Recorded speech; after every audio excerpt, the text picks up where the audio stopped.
Hello, you there? Hello Dale, how are you? Yeah, good. What happened? What's going on? There must have been some massive Alright, freeze. don't do anything, right? Because we'll be back on. Right, Yeah. we can't, okay? So you stay right there. Alright. What I'm going to do is I'm going to start a group call. Create a new group. Right, and I'm going to add all the guys back in, alright? Sure, I'll wait. So don't worry about anything, right? Don't worry about who's coming, okay?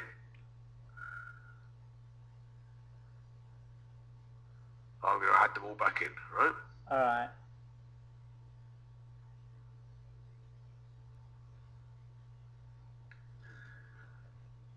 So, if anything...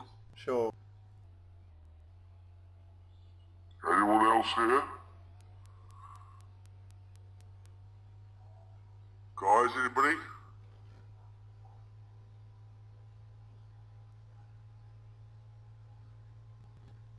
I can see Richard Saddles, Richard Bell. The Richards are here. Hi guys. Welcome back. Oh, who's gone now?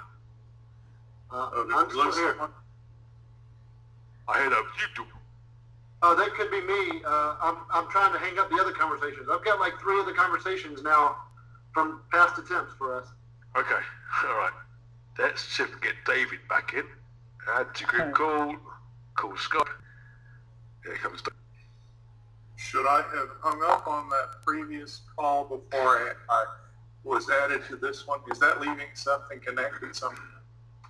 Yeah, over on the left you should see it. You should see under recent, you should see other versions of the call, and if you right click on it and hit close, it'll get rid of it. Okay, so, where were we? I think I was talking about faith, that, yeah, on the topic of faith. So I'll start off. Okay. Matthew, I can have faith that you got legs, you got a heart, and you got a brain, and I'll add that. you would accept that, right? No. So you got legs, right? Yes, I've got legs, yes. Don't need faith to have legs.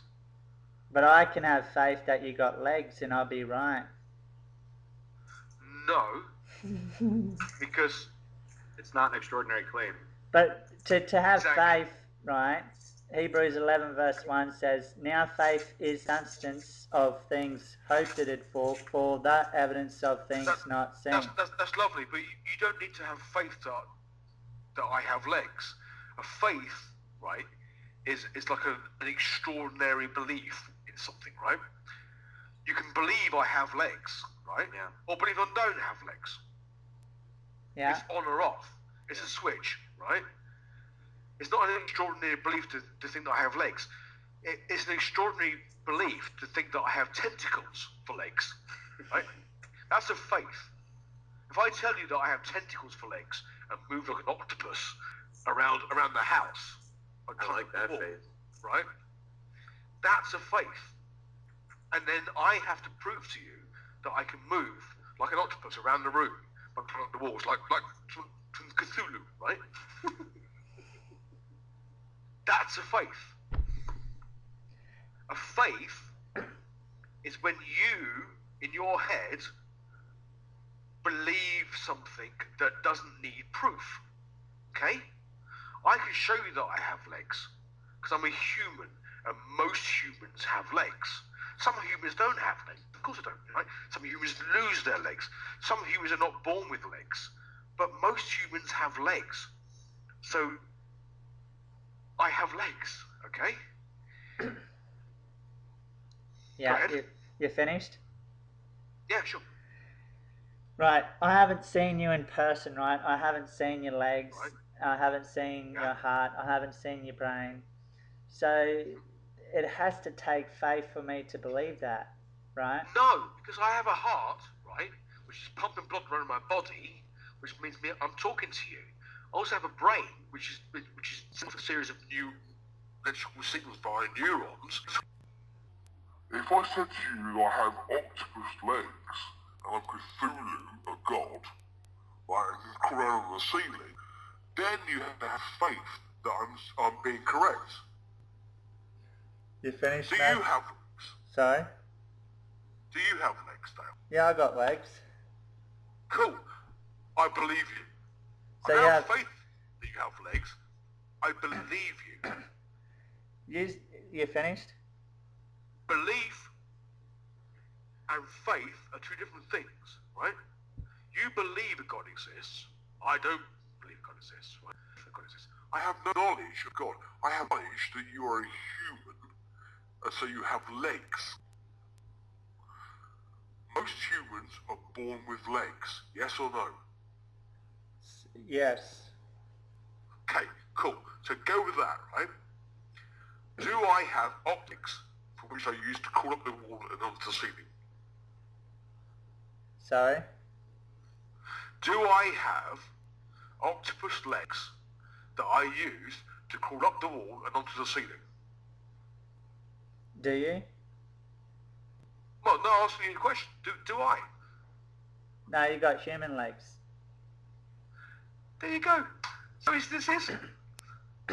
But Can I that put it a doesn't... different way? That Sure, doesn't... go ahead. What I mean, Dale, what if I told you that I had an invisible pink unicorn in my backyard? What would you need? What would you want to see in order to, believe me? Most people don't have pink unicorns in their backyard, as I understand. What I would say is, how did you see the pink unicorn? I didn't. It's invisible. Alright, it's invisible. So in order to see a pink unicorn, it would take spiritual eyes to see it. What? In order to see your pink unicorn, it will take spiritual eyes to see it. Well, I mean, sure. I could just say I have faith that it exists, and it's equally substantive to what you're saying. So, I mean, normally you could just say, okay, fine, that's what you believe. It's a claim. So all you're offering is sort of anecdotal evidence that literally is equivalent to anything anyone... I could make any individual claim and give an equal amount of evidence for it that you have given for your God. Do you understand what I'm saying? Can I ask you a question? Mm-hmm. Alright, this is... I knew he was going to say that. Go on. I'm gonna prove faith for you. Go on. You can't prove faith. That's completely antithetical. Okay. Okay. Go ahead, Bill. David, have you ever been to every country in your lifetime? No, I don't think anyone ever has. All right. Maybe a few people. So within your lifetime expansion, right?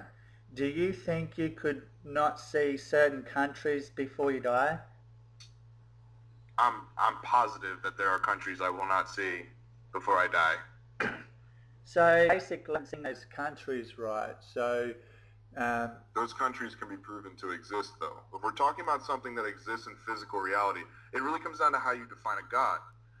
I'm sure your definition for God involves something supernatural, because most people's do. You can't exactly say that your God is a volcano when we can go to the volcano and study it and all that and prove it's not a God. So your God has to kind of exist supernaturally, correct? As an outside of this. He exists supernaturally. Okay. Pardon me. So what I'm going to try and get at is basically, David, is for example, right? Let's say you don't go to China, right? And Are then, you reading this? if you don't go to China, right, and then somehow at the end of your life, Before you say it, China exists in physical reality. We can go there. If I wanted to go to China, I could go there if I had the money. Go there right now. It physically exists. But you are saying up front that your God, even if it's not well defined, is nonetheless a supernatural God, which means it cannot be analyzed in physical reality. It really comes down to how you define God. You're saying right from the start that your God cannot be verified objectively. Can we get down to this one? I can. Because Sorry. can I ask you a question? I've not asked you a question yet. Right? All right. Is your God supernatural? My God is supernatural, yes. Okay. So, how can we use any form of proof to prove it exists? Or does it also exist in the natural world?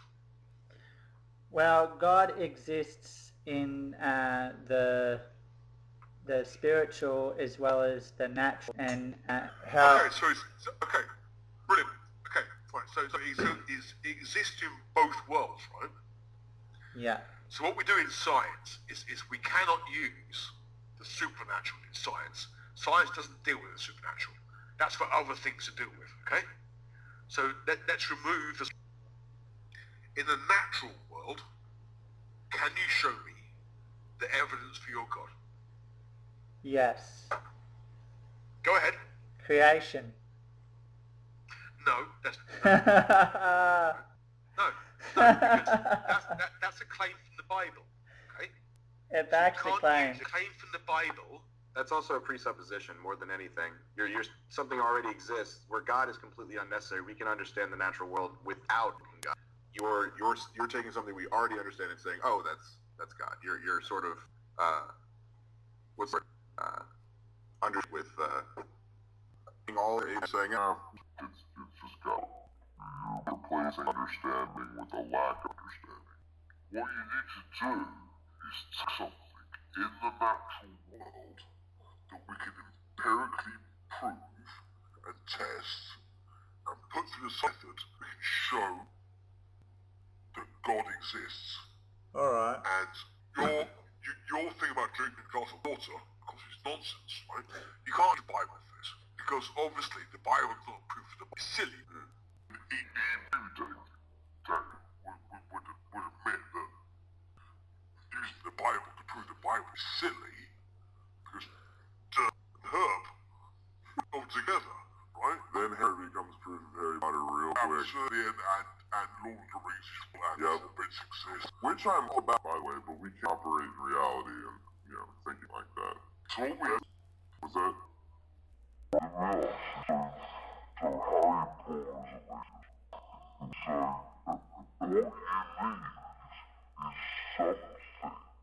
Exists in the physical world proves this.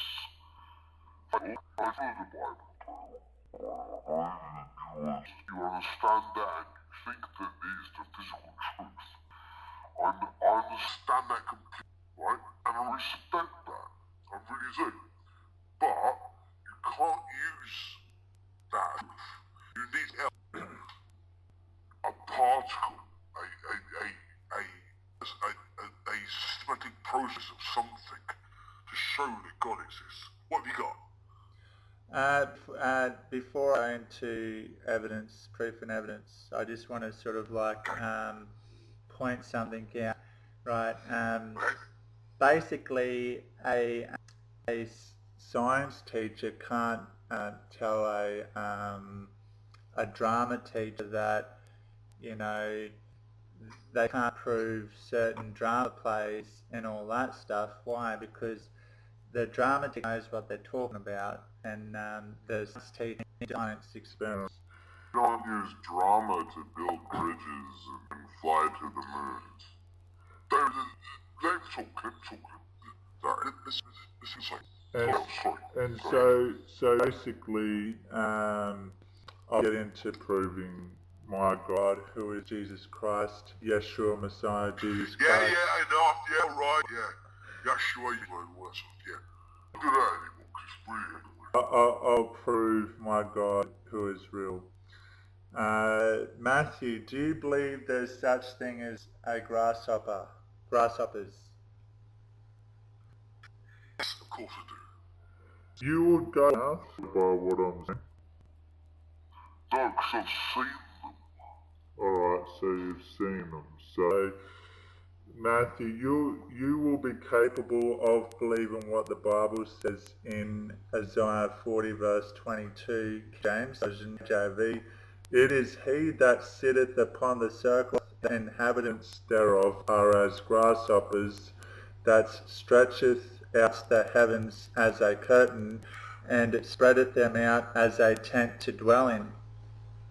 Dale, Welcome to is your Christianity. argument there essentially that does graspable that Is that credible? Is that the gist of what you're giving God? Because the book's about our God. I understand that. But you keep restoring in your reason. I'm just trying to understand. What is the gist? I'm just reading it.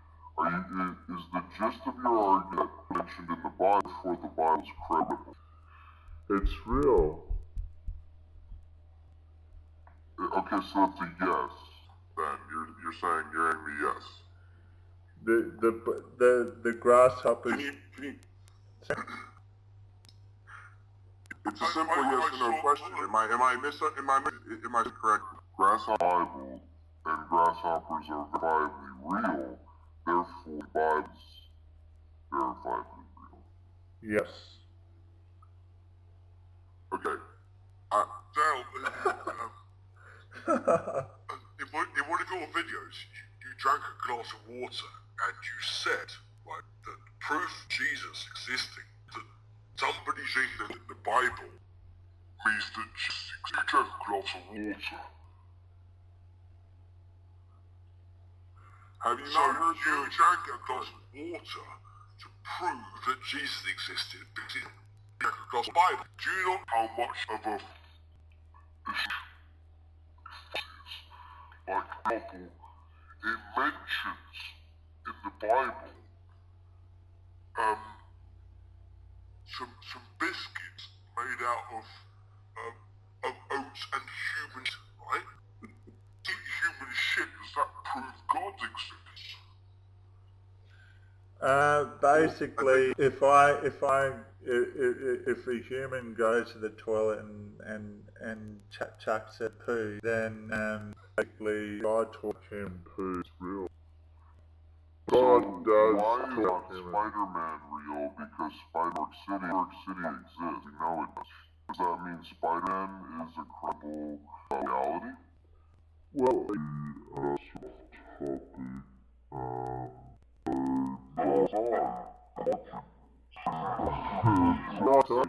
how does That was logic there.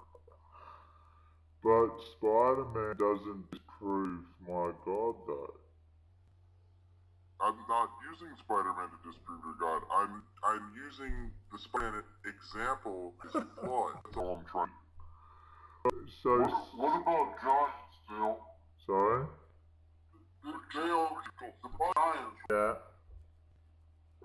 So if we don't, does that mean that the Bible? Well, basically, giants is in reference to huge giants in the Bible, like the 12 spies. That's in reference to the beasts in the field. But in general, giant can be defined as a huge person. Like, I could see a huge person and go, whoa, he's But do you think Yeah. there are giants now? Do you think we see giants now?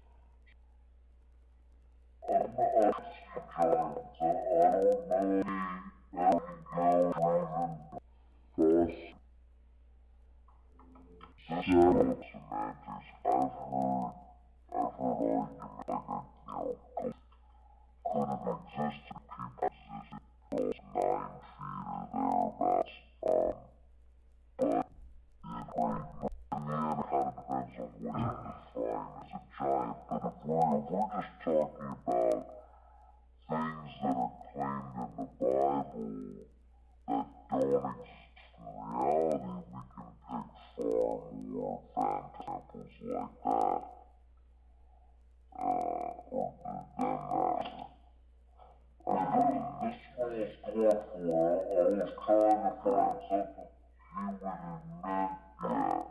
Rock giants especially, are they not? Or was that just a note? Okay. I think yes, I know in the Bible somewhere. I'm not been a translation thing, but yeah, there's a mention in one. I mean, there's the Leviathan as well, which, well, we can't sure exactly what was meant by that. I think, guys, to a certain extent, I still want Dale to ask me this question. They tried to ask in the group for a while about his atheism, the evolution thing that he can't work correct. What do you mean, Dale? Basically, that's sort of a different topic. Well, no, but what do you mean? Because you tried for a few days now to convolutely ask this about atheism doesn't believe that atheism can't make lesbian babies have Darwinian children or stuff like that. What are you trying to say? I just want to go with the other question that I think Dave was trying to get across, David, about Spider-Man, about New York. I want to address that. Go ahead. Basically, New York is real. I do not. I can't deny Spider-Man. Spider is a real. There's Spider-Man.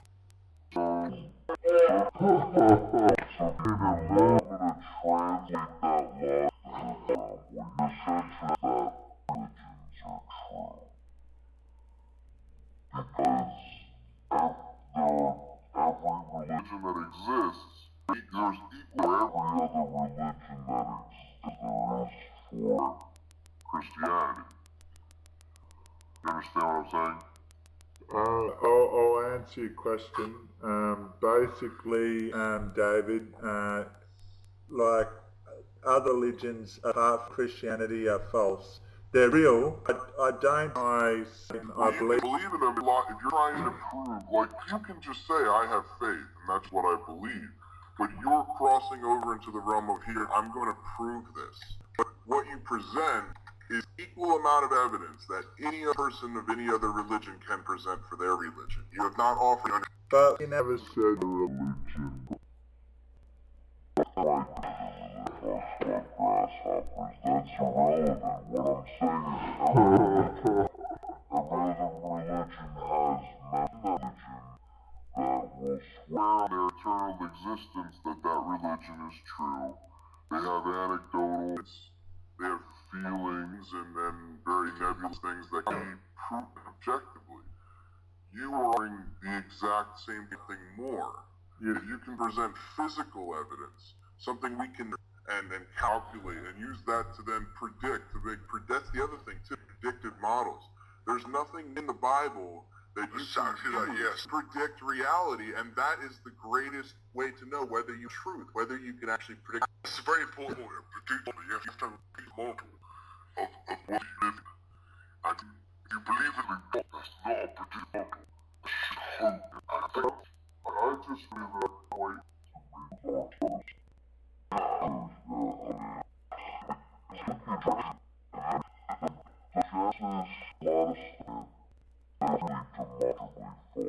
not just talking about the crazy story.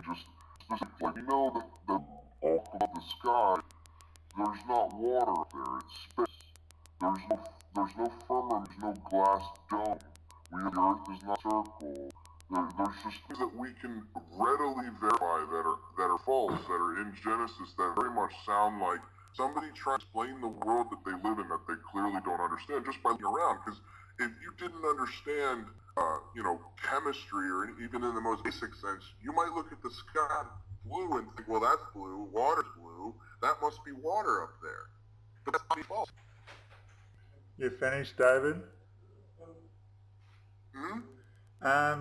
Can I ask a question? Oh, wait. Basically, with the firmament in Genesis, if you find that the firmament is heaven. No, the firmament is not. It is. The firmament is. There's different. There's not just this. Firmament is this described as a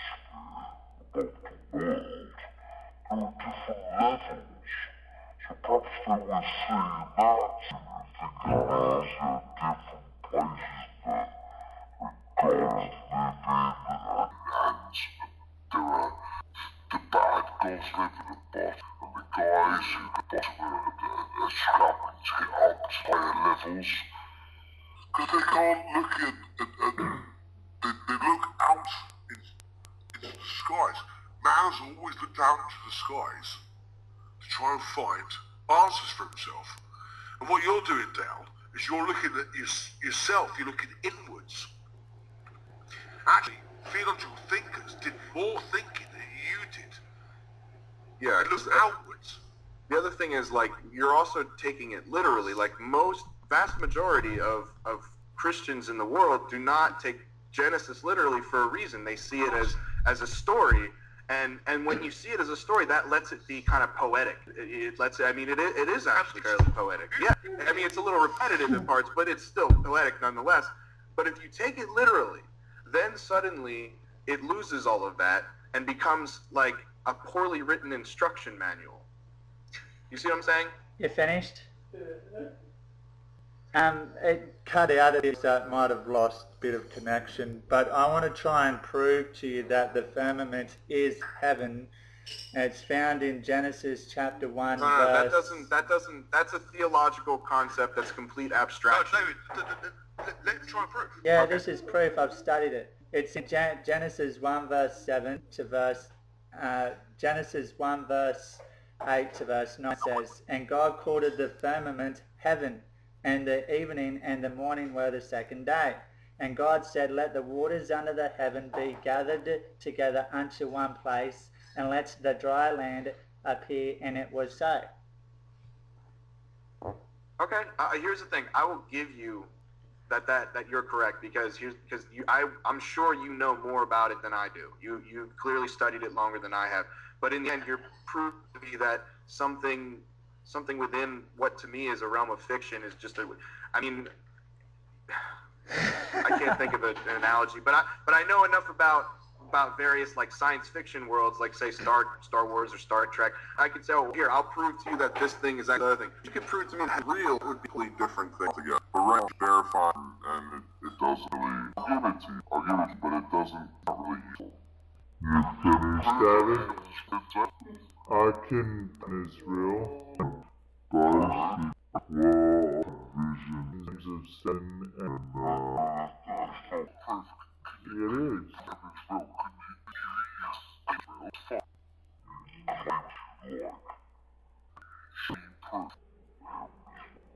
I believe you can dream. That's matter.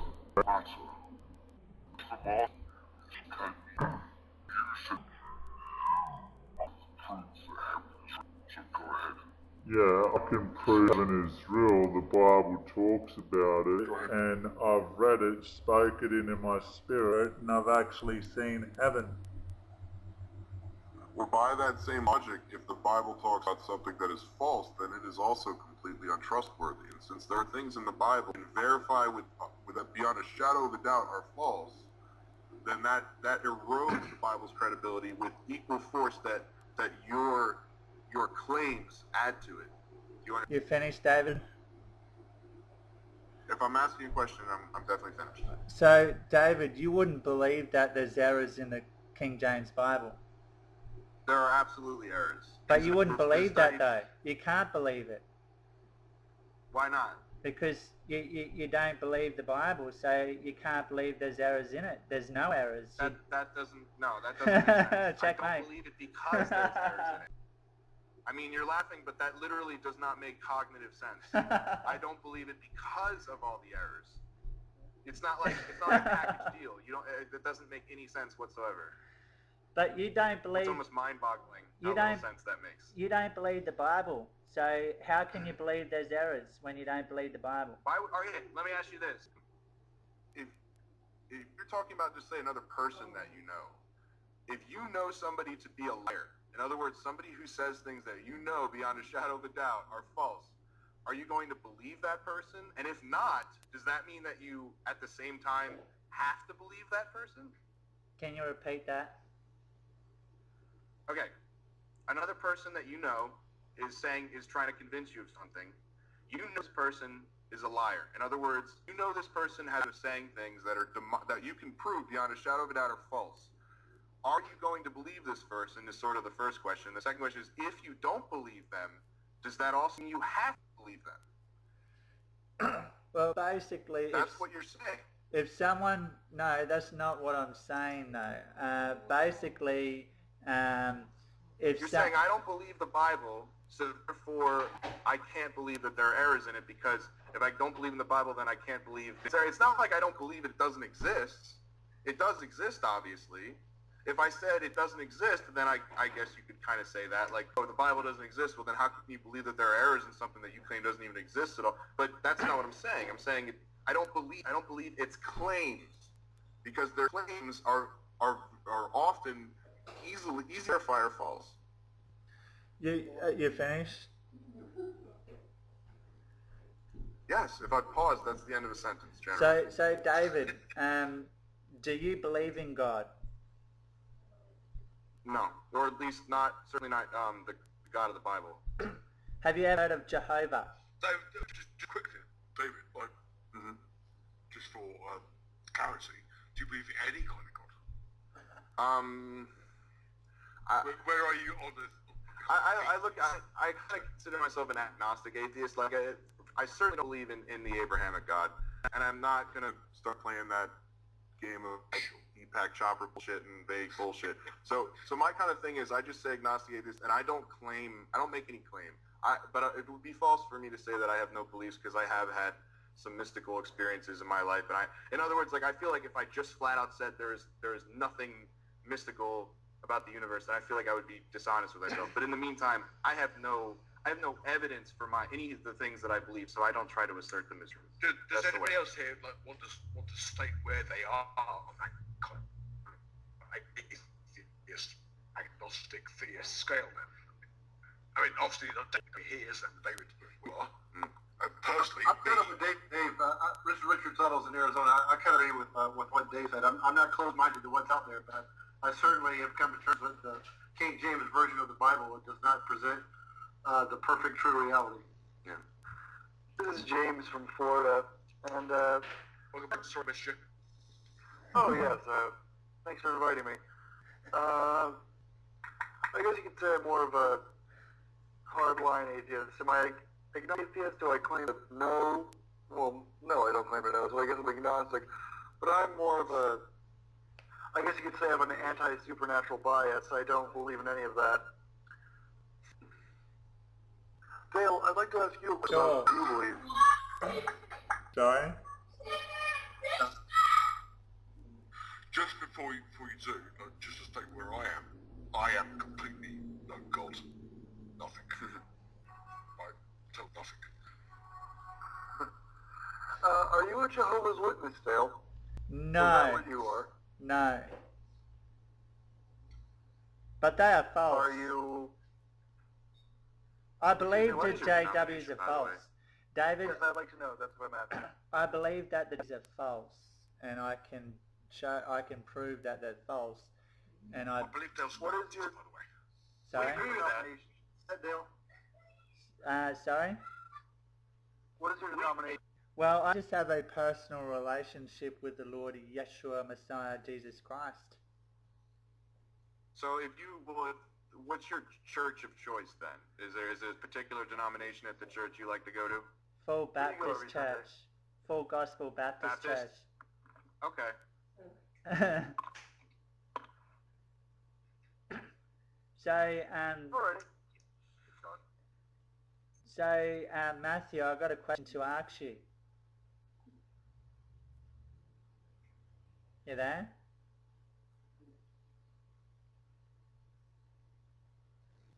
You there, Matthew? He may have dropped out. He might have. I'll ask David the question. Okay. David, if God is not real, how did the planet come into being? Ooh, that's a big question, isn't it? Yeah. Well, gravity mostly. Have you ever heard of the disk of accretion, Dale? No. Well, in the beginning, when the solar system was not quite all there yet, there was a large center of gravity at the center. We call that thing the sun. And there are lots of rocks and particles and all that spinning around it in a nice disk. The larger clumps attracted other clumps, gravity, and they would bash into each other. And if they were more rock than anything, they became a rocky planet. And that's sort of where the planet came from. Although, is that far enough back for you? Because I've noticed one thing is like, it's not, they need to go all the way back. Because for them, their story is a full explanation from start to finish. This is not the Big Bang, no. Yeah. This is not the beginning of the universe. So if you're asking, like, how did the whole universe, which for theists is kind of just the Earth, really, How old does Dale think the Earth is? Yeah. How old I think the Earth is? Good question. I've actually had questions like that raised to me before. Basically, some scholars say it's 6,000 years old, and no scholars say Bible that. scholars. No scholars say Bible scholars. Bible I would scholars. have to. Yeah. I would have to You gotta say. clarify that. I would have to say between 6,000 years old. that. And what? Sorry, Between 6,000 years and what? 7,000 years. Doesn't Roughly matter. between those. I would have to say 6,000 years. Before you go on, what do you use? What evidence do you base that on? What evidence I based that on? Good You said a question. little unsure. That's all. There's just Well, evidence. I based that on what I've read on Christian networks and science too. Oh, yeah? What science? What science do you refer to specifically? I'm referring to science in general. Step back.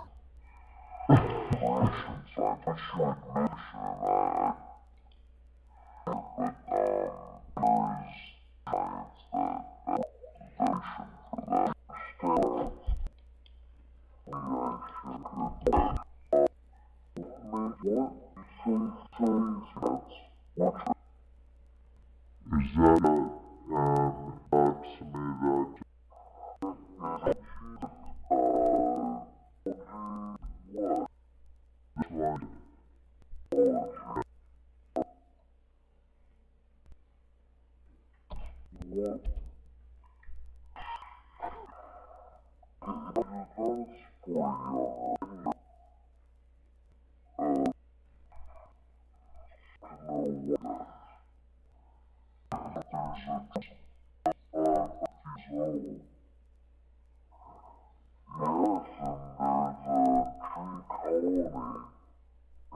Colorado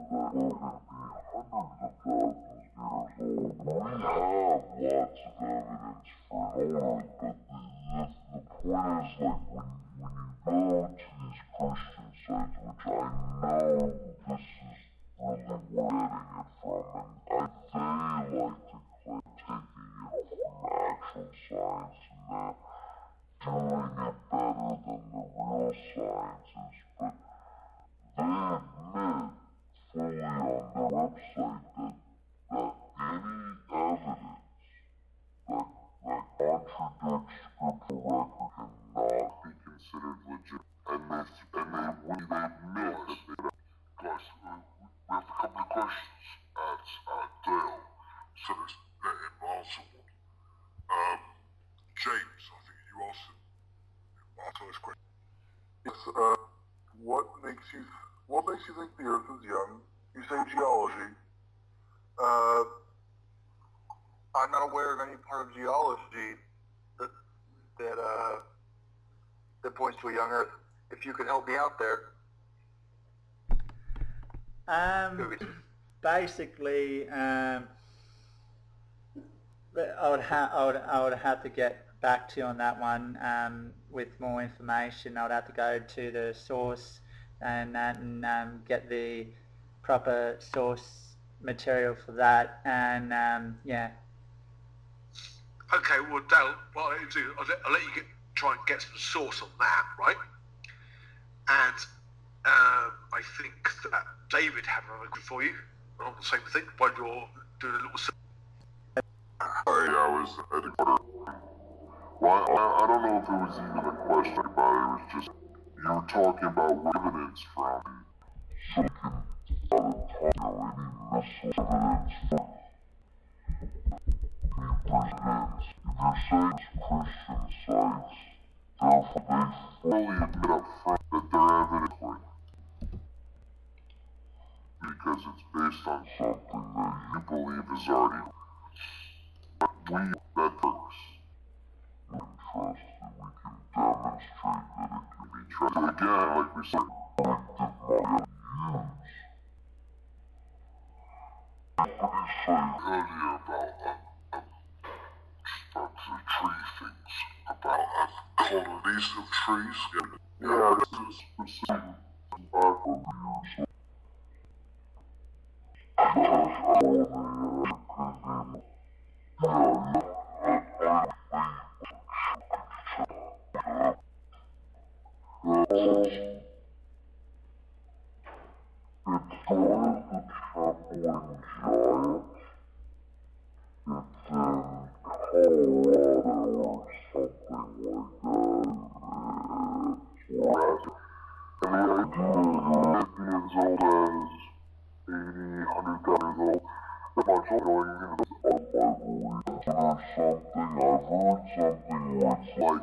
Actually a misconception. There's a tree that's older than 6,000 years, but it's the oldest non-clone something or not. I don't fully understand it because I'm not knowledgeable of that. But it's this non-tree is something 5,000, and there's like I don't know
how to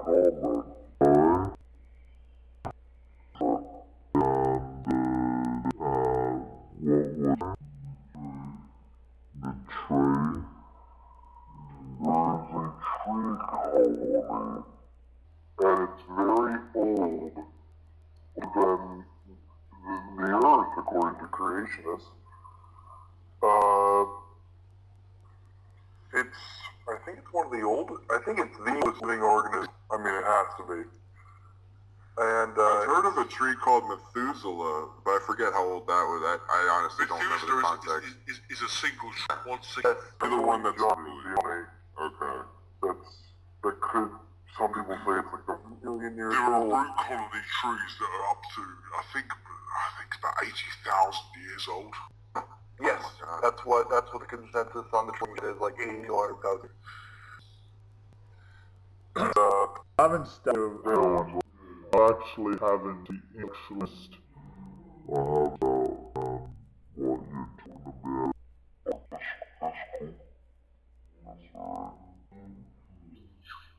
We're just a bunch of nerds anyway. Sorry?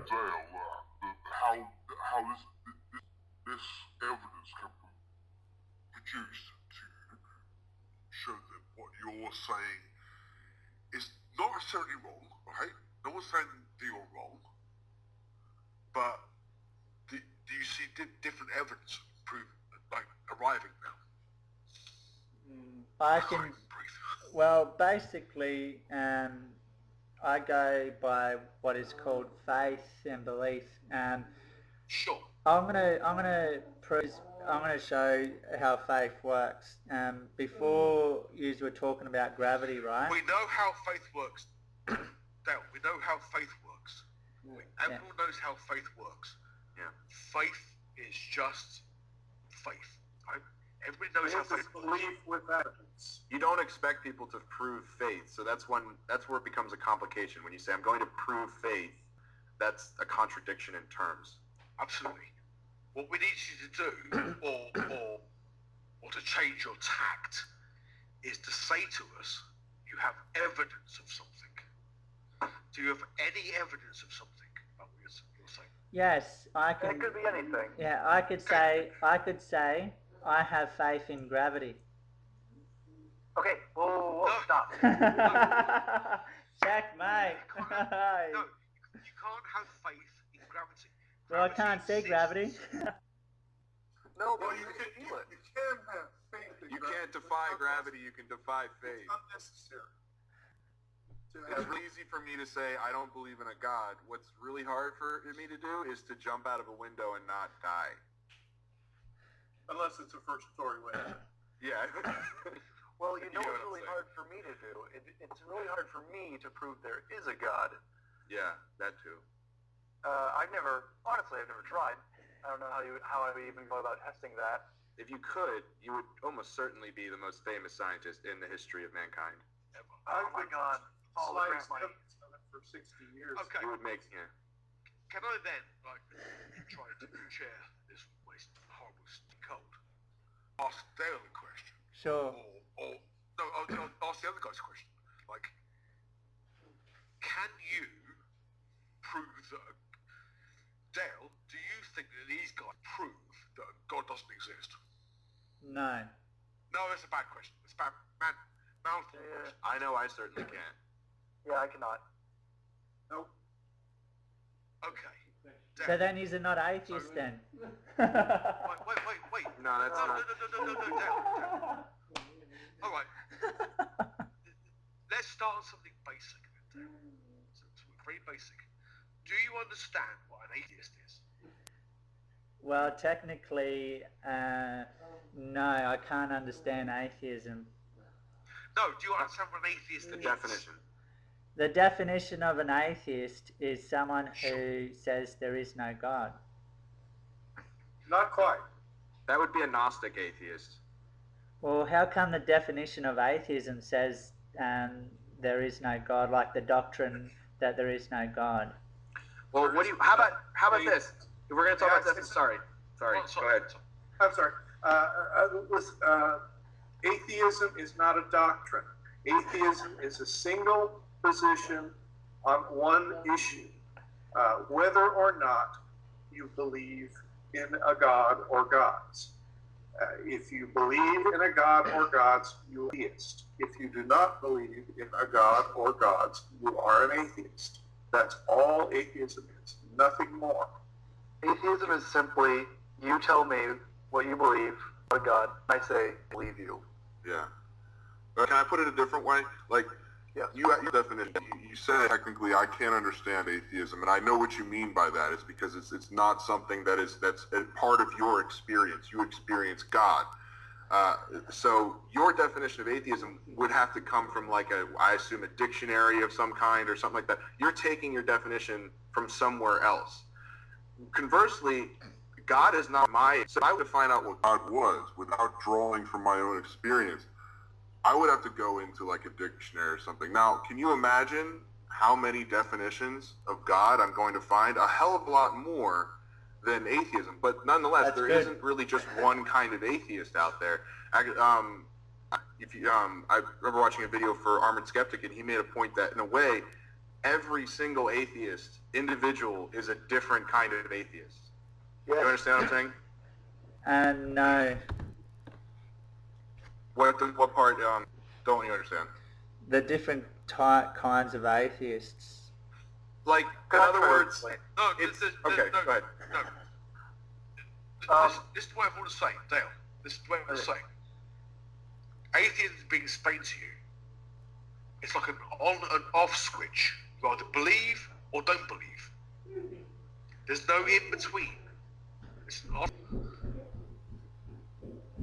There are people who believe in all manner of different things, and Sasquatches, and Loch Ness monsters, and stuff. Atheists don't believe in gods, or a God. Okay? Now, remember when we were introducing ourselves and explaining what we believed? The reason is because if you say you're an atheist, you've told me next to nothing about yourself. Yeah. All you've told me is you don't believe in a God. You didn't even tell me that you were non-religious. You just said you were an atheist. Yeah. Many Buddhists are atheists, and they are spiritual. They believe in the afterlife. Many Wiccans are atheists, although many aren't. It's just a simple position. There was an atheist with respect to some gods. Yeah, that's the other good. Yeah, I don't like saying that, but yes. But in a way, it's true because Dale. I mean, it's an old point, but it's Dale, you don't believe in Zeus. You believe in Yahweh or something like that, right? So you're in a way you're an atheist to the old pagan gods. No, I'll tell you why. Basically, Okay. the reason why I'm not an atheist is because I've got a belief system. Atheism doesn't. And basically... Well, no, but... I'm just saying you don't believe in gods. I'm just saying that you believe in a specific god, and it's not the same gods as the Greeks and the Romans. That's all I'm saying. Buddhism is a belief system. Buddhism is a belief system, yet you can be an atheist and be a Buddhist. Yeah. I could have belief systems. In fact, if I could do some metacognition, I'm pretty sure I do. I definitely do. But I'm an atheist. Pretty sure everyone has a belief system of some sort. Absolutely. Yeah. No of our Otherwise, you're kind of a nihilist when you think about it. Yeah. Well, even if you're a nihilist, you have a belief. You have a belief. Yeah. Why? I believe in my kids. I believe in my family. I believe in society. I believe in everything. But just not a God. Understand. Yeah. Yes, the only thing atheist means is you don't believe in a God or gods. It doesn't understand, mean Dale. anything else other than that. I got a question to ask. Dale, Just do you understand? Sorry? do you understand that if you do not believe in the god Zeus, do you know of the god Zeus? I heard of the god Zeus. Do you believe in him? I believe he's false. Okay. Whoa. Do you believe? Yes. That's kind of a different Do you question. believe this or ever existed? Well, every false god, like Allah, exists. Oh my God. You said, oh my God. You're Who said that? No. Let's not go Allah. That's going a whole different way. I'm Answer the question. Richard, answer your question. Answer the question, please. Do you believe Zeus exists or ever existed? I believe Zeus existed to be a false god. How is that indistinguishable? How is that You know what? distinguishable from not existing at all? I just want to make sure you understand you know what an atheist is. I'm not sure we've gotten that point. I mean, you can be... All right, here, Dale, you said that an atheist is someone who claims that God does not exist. And all I was trying to explain was that is actually one type of atheist, but is, in my experience, a very small minority of what you would call a Gnostic atheist. That is someone who claims to know that there is no God. Whereas, like, I describe myself as an agnostic atheist, which is someone who does not claim to know whether or not there's a... You understand that it's not a positive claim. I'm not saying your God doesn't exist, because said that and asserted it as truth, I would have to provide some kind of evidence, the same way you're trying to do for your positive claim does exist. Do you understand the logic I'm trying to get across here? I've looked out the definition of agnostic, and that's someone who thinks that they think there's a God out there. Agnostic is not a belief system. It's sometimes people use it colloquially, and so you might find it like defined on the internet somewhere as like someone saying they don't know. But that agnostic is not. It's not a statement about belief. It's a statement of knowledge. The word Gnostic means That's exactly knowledge. right. As to try and share this a little bit, Gnosticism is about knowledge, about knowing that God exists. Okay? Yeah. It's not about believing that God exists or disbelieving that God exists. It's about knowing that God exists. Okay? So Gnosticism, from the Greek word gnostic, knowledge, talks about knowledge. Okay? Dale, you got that? Say that again. Gnosticism talks about knowing that God exists. Not believing or disbelieving, but knowing. That's theism. Theism talks about belief. That's why you can be an atheist or theist, but you can also be a Gnostic or an agnostic with regards to those two things. So if you're Gnostic, you know something, okay? Like I know, for example, this, you hear this? That's the desk. I know this desk exists, right? I don't have to believe in it, or have faith in it, or disbelieve in it.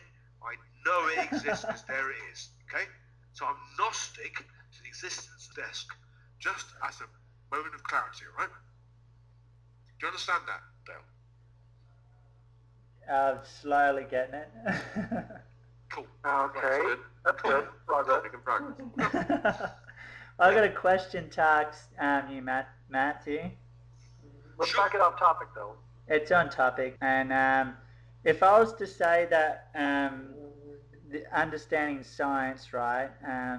If I was to write that down and put it in a book, would you believe that?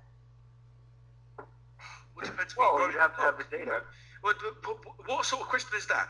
If that's down in the book, you can't write down stuff down in the book and expect me to believe it, because that's what Christians do. They write stuff down in the book and expect me to believe it. No, that's the answer.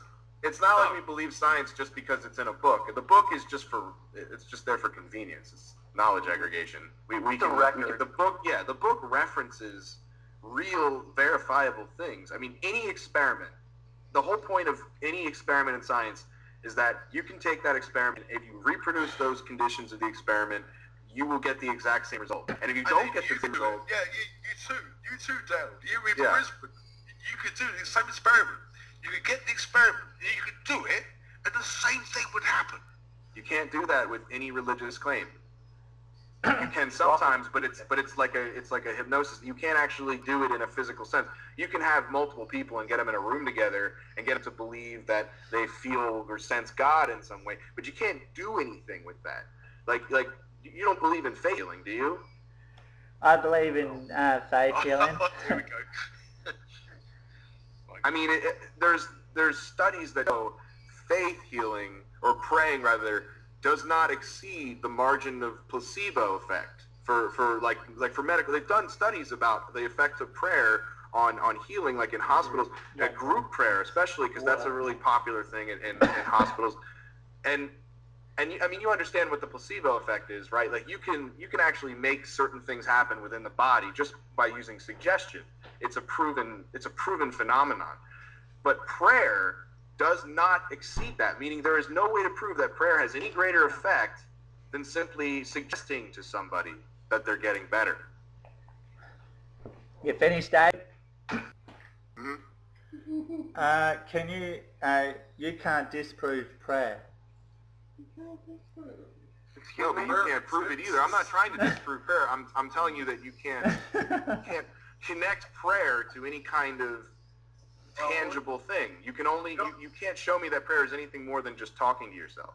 You don't have to prove not effective. Prayer exists. That's what I'm saying. Like a sugar pill prayer is equally as effective as prayer. That's what I'm trying to tell you, and that's been verified. Prayer is effective. Is what is the question? So prayer exists. Well, so Richardson here. I said whether or not prayer is effective is the question, not whether we don't have to prove or disprove prayer. We know prayer exists. Prayer happens. People do pray. But the question is whether prayer is effective, whether it affects on the real world that is a real effect. And all the scientific evidence shows that it does.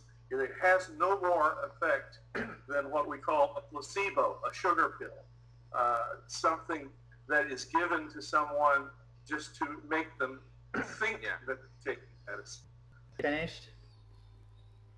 Yes. So I could say I can pray for a family member of mine to get better, and they get better, but you can't disprove that. Yes, we can. You can't. You can't prove it.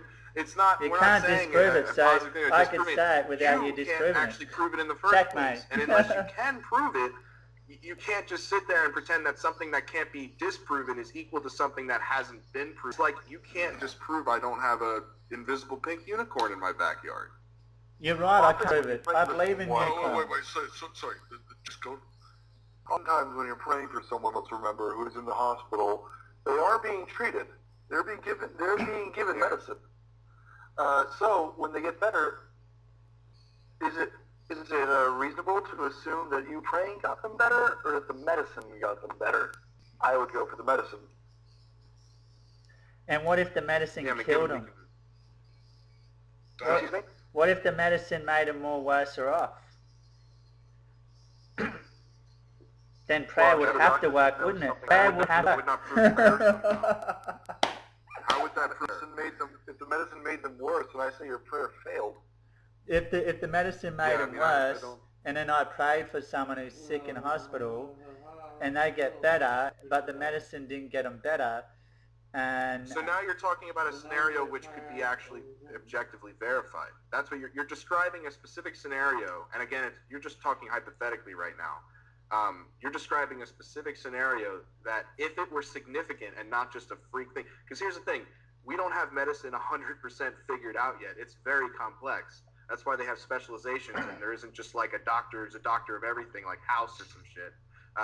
So sometimes things happen we don't understand. That's the same thing with really every field of science. There's really nothing that we have 100% figured out. But if medicine didn't, you're describing a situation that if it were significant, saying the prayer actually helped somebody where medicine did not. If that were a thing, then we could test for it.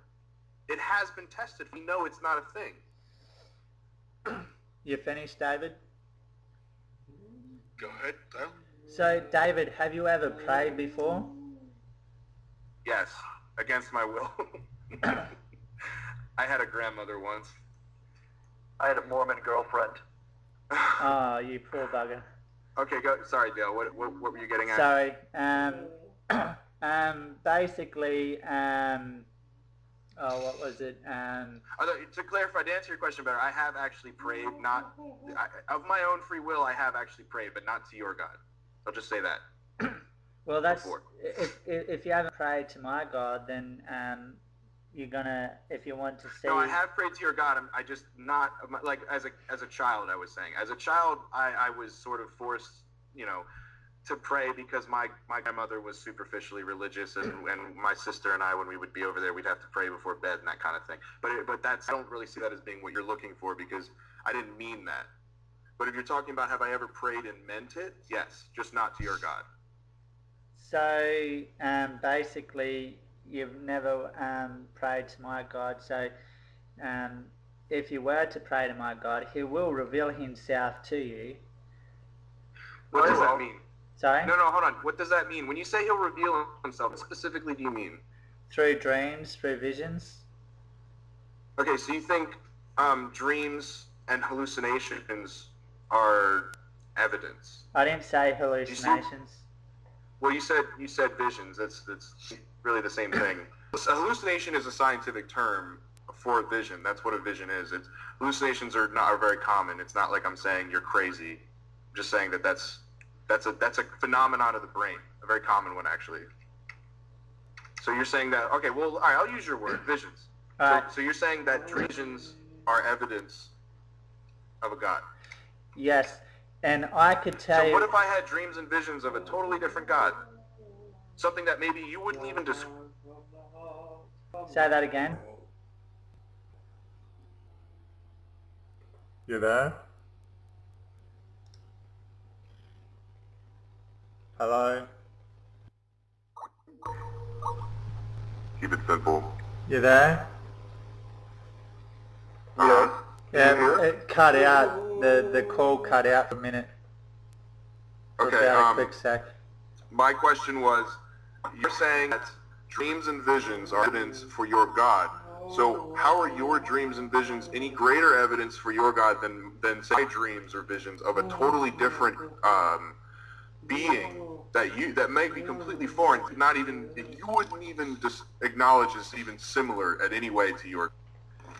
So if you have a dream or a vision of, say, a different God to my God, like a false God, like Satan, I mean, if you have a... No, it's not Satan, though.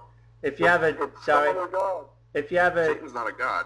He's a fallen false God. If you have a dream of... He's not a God. If you have a dream or a vision of another God, then that's real. I can't deny that. Well, why can't you? Well, hold on. No, those are two different things. Saying that's real and I can't deny that are two completely different statements, because saying that's real has a lot of implications which you can't prove and neither can I. It's true. You can't deny that. Any more than I can deny your God or your faith. But neither of us can actually prove these things exist. You That can't... is Christians even try. And most people do not expect people who claim faith to try, but it's really just fundamentalists who want to prove it. So where is it, I guess, I'm wondering, like, what is it in your head that you're not okay with just saying, well, that's what I believe, but you want to go take a step further and say, I can prove this is true. And I'm genuinely curious, like, what it is that you cannot just be satisfied with, that's what I believe. I'd also quite like for Dale to prove what he says he's going to prove, which he hasn't proved yet. I will, and I'll get to it. I'll get to the If he could, yeah. it'd be great. I'll get to the meaning. Basically, I'm 45. if any of you who are listening to this debate, if you were to call out and ask Father God, Jehovah, to show you His Son, the Lord Yeshua, Son of Jesus Christ, Dale, all right, in dreams and visions, all right, Dale. Jesus will come to you. Dale, a second. I'm going to share this a little bit, right? And what I want you to do is I want you keep saying that you're going to prove stuff, okay? So can you prove stuff and stop just preaching with your yada yada? I'm giving proof and evidence. My personal stuff, right? So get to the point. If you've got a point, get to it. I've got to the point. Basically, all you got to do is search God with all your heart and seek Him, and you'll find Him. No. You said you're going to prove that God exists. I've seen, okay? I've seen God. You said Jesus, Jeshua, your personal yada yada. I think I hear what he's trying to say. Can I put it a different way? Like, I know what you're getting at. Like, you're saying if we follow these instructions you're giving us, that we will have a religious experience. That is basically what you're saying, yes? You'll have a personal encounter. Then it will be your personal encounter with my Savior But he's Jesus saying, he's Christ. trying to say that's proof. That's what I'm trying to, I have a point. Exactly. Yeah, but it's not saying it. That was what I was getting at. Like, you're saying if you do this, search for God for all your heart and ask for, I don't know, forgiveness, repent, blah, blah, blah, that you will have a religious experience specific to your God. But that isn't the case, because if I follow your instructions in my own way, I can have the exact same Even to this day, I don't really consider myself any kind of religious person, despite having some kind of unsubstantiated beliefs. But because of some hypnosis I've given myself in the past, about say Mother Nature as kind of as a being that is conscious of me and that I am connected to in some way, I can give myself an endorphin rush very easily. I can almost start to get it right now. That is really what you're getting at, I think. I can even have dreams about it. I have had dreams about it. So what I'm trying to get is, what you're saying is proof is of equal weight of the proof I have of a totally different kind of deity. Yes, you can induce a hallucination on yourself. I remember this was explained to you when you called in on the Atheist Experience.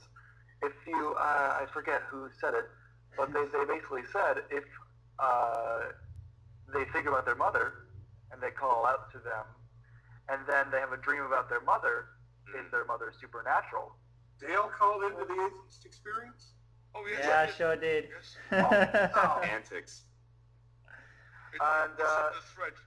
The link. although what you're doing is you're thinking about something a lot, and then when you go to sleep, you dream about it. This happens to me all the time. Happens to everybody all the time, But- actually. I mean, it's... Yes. You finished? Yes.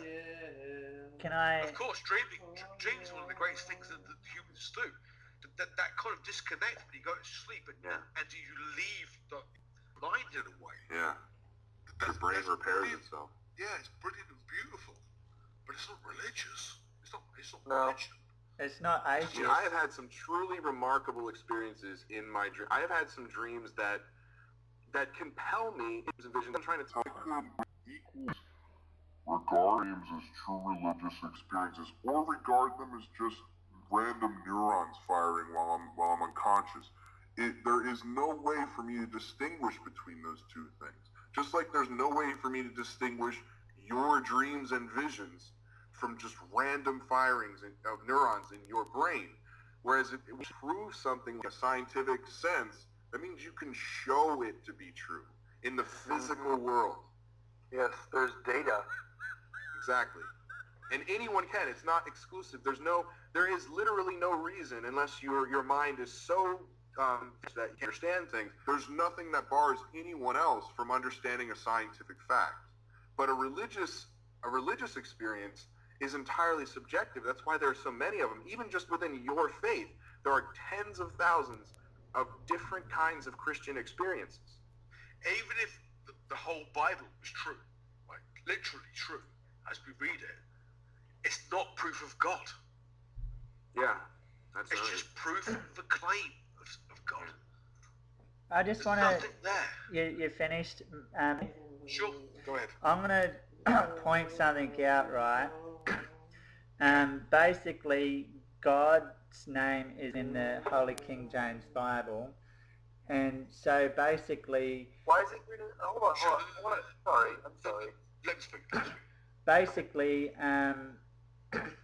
with God's name written in the Bible, if a little 10-year-old picks up the book and turns to a passage of scripture in the King James Bible where it says Jehovah and Jehovah God, that 10-year-old's going to think, well, the Bible talks about God, right? No, I don't think the King James Version uses the word Jehovah. I believe it uses the word the Lord when referring to God. It uses the word God, Jehovah. Does it use Jehovah? Let me get Yes. my Bible out right now. I'll get you the passage of scripture where the King James Bible talks about Jehovah. It's in Psalm 83 verse 18. That man may know that thou whose name Excuse me, which alone. book? It's in Which book? It's in Psalms, in the King James Bible. Psalms. Okay, Psalms sorry. 83, verse 18 says, that men may know that thou, whose name alone is Jehovah, art the Most High over all the earth. Hold on, I'm looking for a friggin' Yeah, you song. can Okay, just so I can Google keep it. up, I've just opened up. Can you give me the verse one more time? It's in Psalms, what Psalm was it? 83, verse 18. 318. Okay, thank you. And I'll get you to read it out for me. And then Dale, please, whilst people look up this stuff, can you just talk about something else rather than just Psalms? Because quoting Bible. I need the verse again. There sorry. is Psalms 3:18. No, Psalms 83, verse 18. So I'm sorry. Say it one more time. Psalms what? Psalms 83, 83. Okay. verse 18. Verse. Okay. Sorry, I misunderstood you. Australians. There it is. Yes, that all men may know that thou, whose name is alone is Jehovah, art the Most High over all the earth. Amen. Of course, that was a translation, very specific. Yes, that was a translation error. That is the Latin spelling of the word. By a kind of mad king who believed in witches and other kinds of shit. Yeah, that's another thing I wanted to bring up. You said it's in the King James Bible, but you realize the King James is not a perfect translation of anything. In fact, it's not a translation of hardly anything. In fact, I'm going to look at for the word one. I'm trying to remember what it's called. Do you know? Something linear. Something linear. What's it Did called? you know that Jehovah is not how they would pronounce God's name? How do you know Dale, that? did you know that? How do you know that? Do you know that? Yahweh. No, I've heard it pronounced that they think Yehovah was I've heard that too. Was the pronunciation. That way the Romans, when they heard it, was like, oh, Jehovah. Because Jehovah is the way the Romans said it. Because the Romans adopted Christianity. Let Dale answer that. No, Jehovah is a Hebrew name. No, it's not. How do you know that? Let Dale talk. Jehovah, the meaning of Jehovah means salvation. And when anyone called out to God in the Bible, they would refer him as Jehovah. He is our salvation. And basically Jehovah... Yeah, but you're reading the King James Version. No, let him talk. Jehovah is... Sorry. And basically, the name Jehovah, it comes from the Hebrew, because the Old Testament is written in Hebrew. Yes. The New Testament is written in Greek. Mm-hmm. And so, basically, the word Jehovah, it is Jehovah. The name Jehovah is Hebrew. And it's God our salvation. Let me give you a little brief rundown on Hebrew. Hebrew doesn't use an alphabet that we're familiar with. Hebrew doesn't really use an alphabet at all. It uses something else. Anyway, there are no vowels in Hebrew. Weird, right? It's not an issue. Yeah. So you'll see a lot. God's name will be just put YWHW. Have you seen that, Dale? Say that again. You'll see a lot. God's name will be translated YWHW. Yahweh. And that's because. That's because. That's the Hebrew. Yes, that is because there is no vowels in the Hebrew language. Vowels are just qualifiers. I feel like more importantly, ancient Hebrew is a dead language. James, Sorry, I don't mean to interrupt you. James, come on. Sorry. It's got Now, markers in it. good point. Ancient Hebrew is dead. That's why we call it Yahweh. Well, we don't know if they said Yahweh. We just know they spelled it, if we were to alphabetize it, YWHW. An idea tossed around that the name is actually pronounced Yehovah. You say Jehovah, but Jehovah is the Latinization of that. As the language the Romans spoke. When the Romans adopted Christianity, they okay, these Hebrews writing funny letters, well, we got to make that so that normal people can speak it, right? So they spelled it Jehovah, Yahweh, because in Latin, that J sound is a U. So it's not Julius Caesar, it's Julius. So it would be Jehovah. To be fair, it's actually slightly harsher. It's more like Julius. Well, Just like how they didn't have a W, they had U, they used a B. Kind of yeah, thing. linguistics is really fascinating and confusing. But the point is that we have no way to know. This point is very interesting to Karen. But the point is, when you say God's name is Jehovah, I say, well, no, not really. His name might be Yahuwah, might be Yahweh, might be something else. We don't know how the ancient Hebrews pronounced it. We know how the writer of the King James version spelled it. But is that the way it was? Most definitely, most probably not. Okay, so I've got this open that I've seen when I was watching Atheist Bible Study. It was an image they flashed, and it's this chart. It says types of Bible translation, and I thought it was really interesting because I'd never seen this before. And actually, if you just type in Bible versions into Google Images, it'll come right up. And it's like a spectrum from word for word translation to paraphrasing, and it has a bunch of different. I don't think it's every single version, and it's sort of word for word. In the middle it says thought for thought. And then, of course, all the way to the right, paraphrasing. In other words, they're just different degrees of how much they're trying to make sense of this. And over on the left, King James is pretty far to the left, but it's not all the way. The furthest one to the left, all the way to word for word, which was what I was interested in, is called interlinear. I'm not familiar with that, and it doesn't show up in the... I don't know if maybe that's not even a version. I'm not sure. King James also tries to add English noble heroic poetry to the Bible, which wasn't there in the Hebrew. So it's kind of, but I feel like the overall point is that there's really no way for us to know. I'm going to try and add Monica to the conversation now. Okay. Keep talking. I just got a There's question. no way we can say for sure with stuff like with names, or it's just because there is no direct translation. Like there's going to be things it's like you've heard the phrase lost in translation, because if there isn't a word for in one language that there isn't another, like they don't have if there's no word for it, kind of like in Chinese or in Mandarin Chinese, for example, there are no articles. There's no the or a.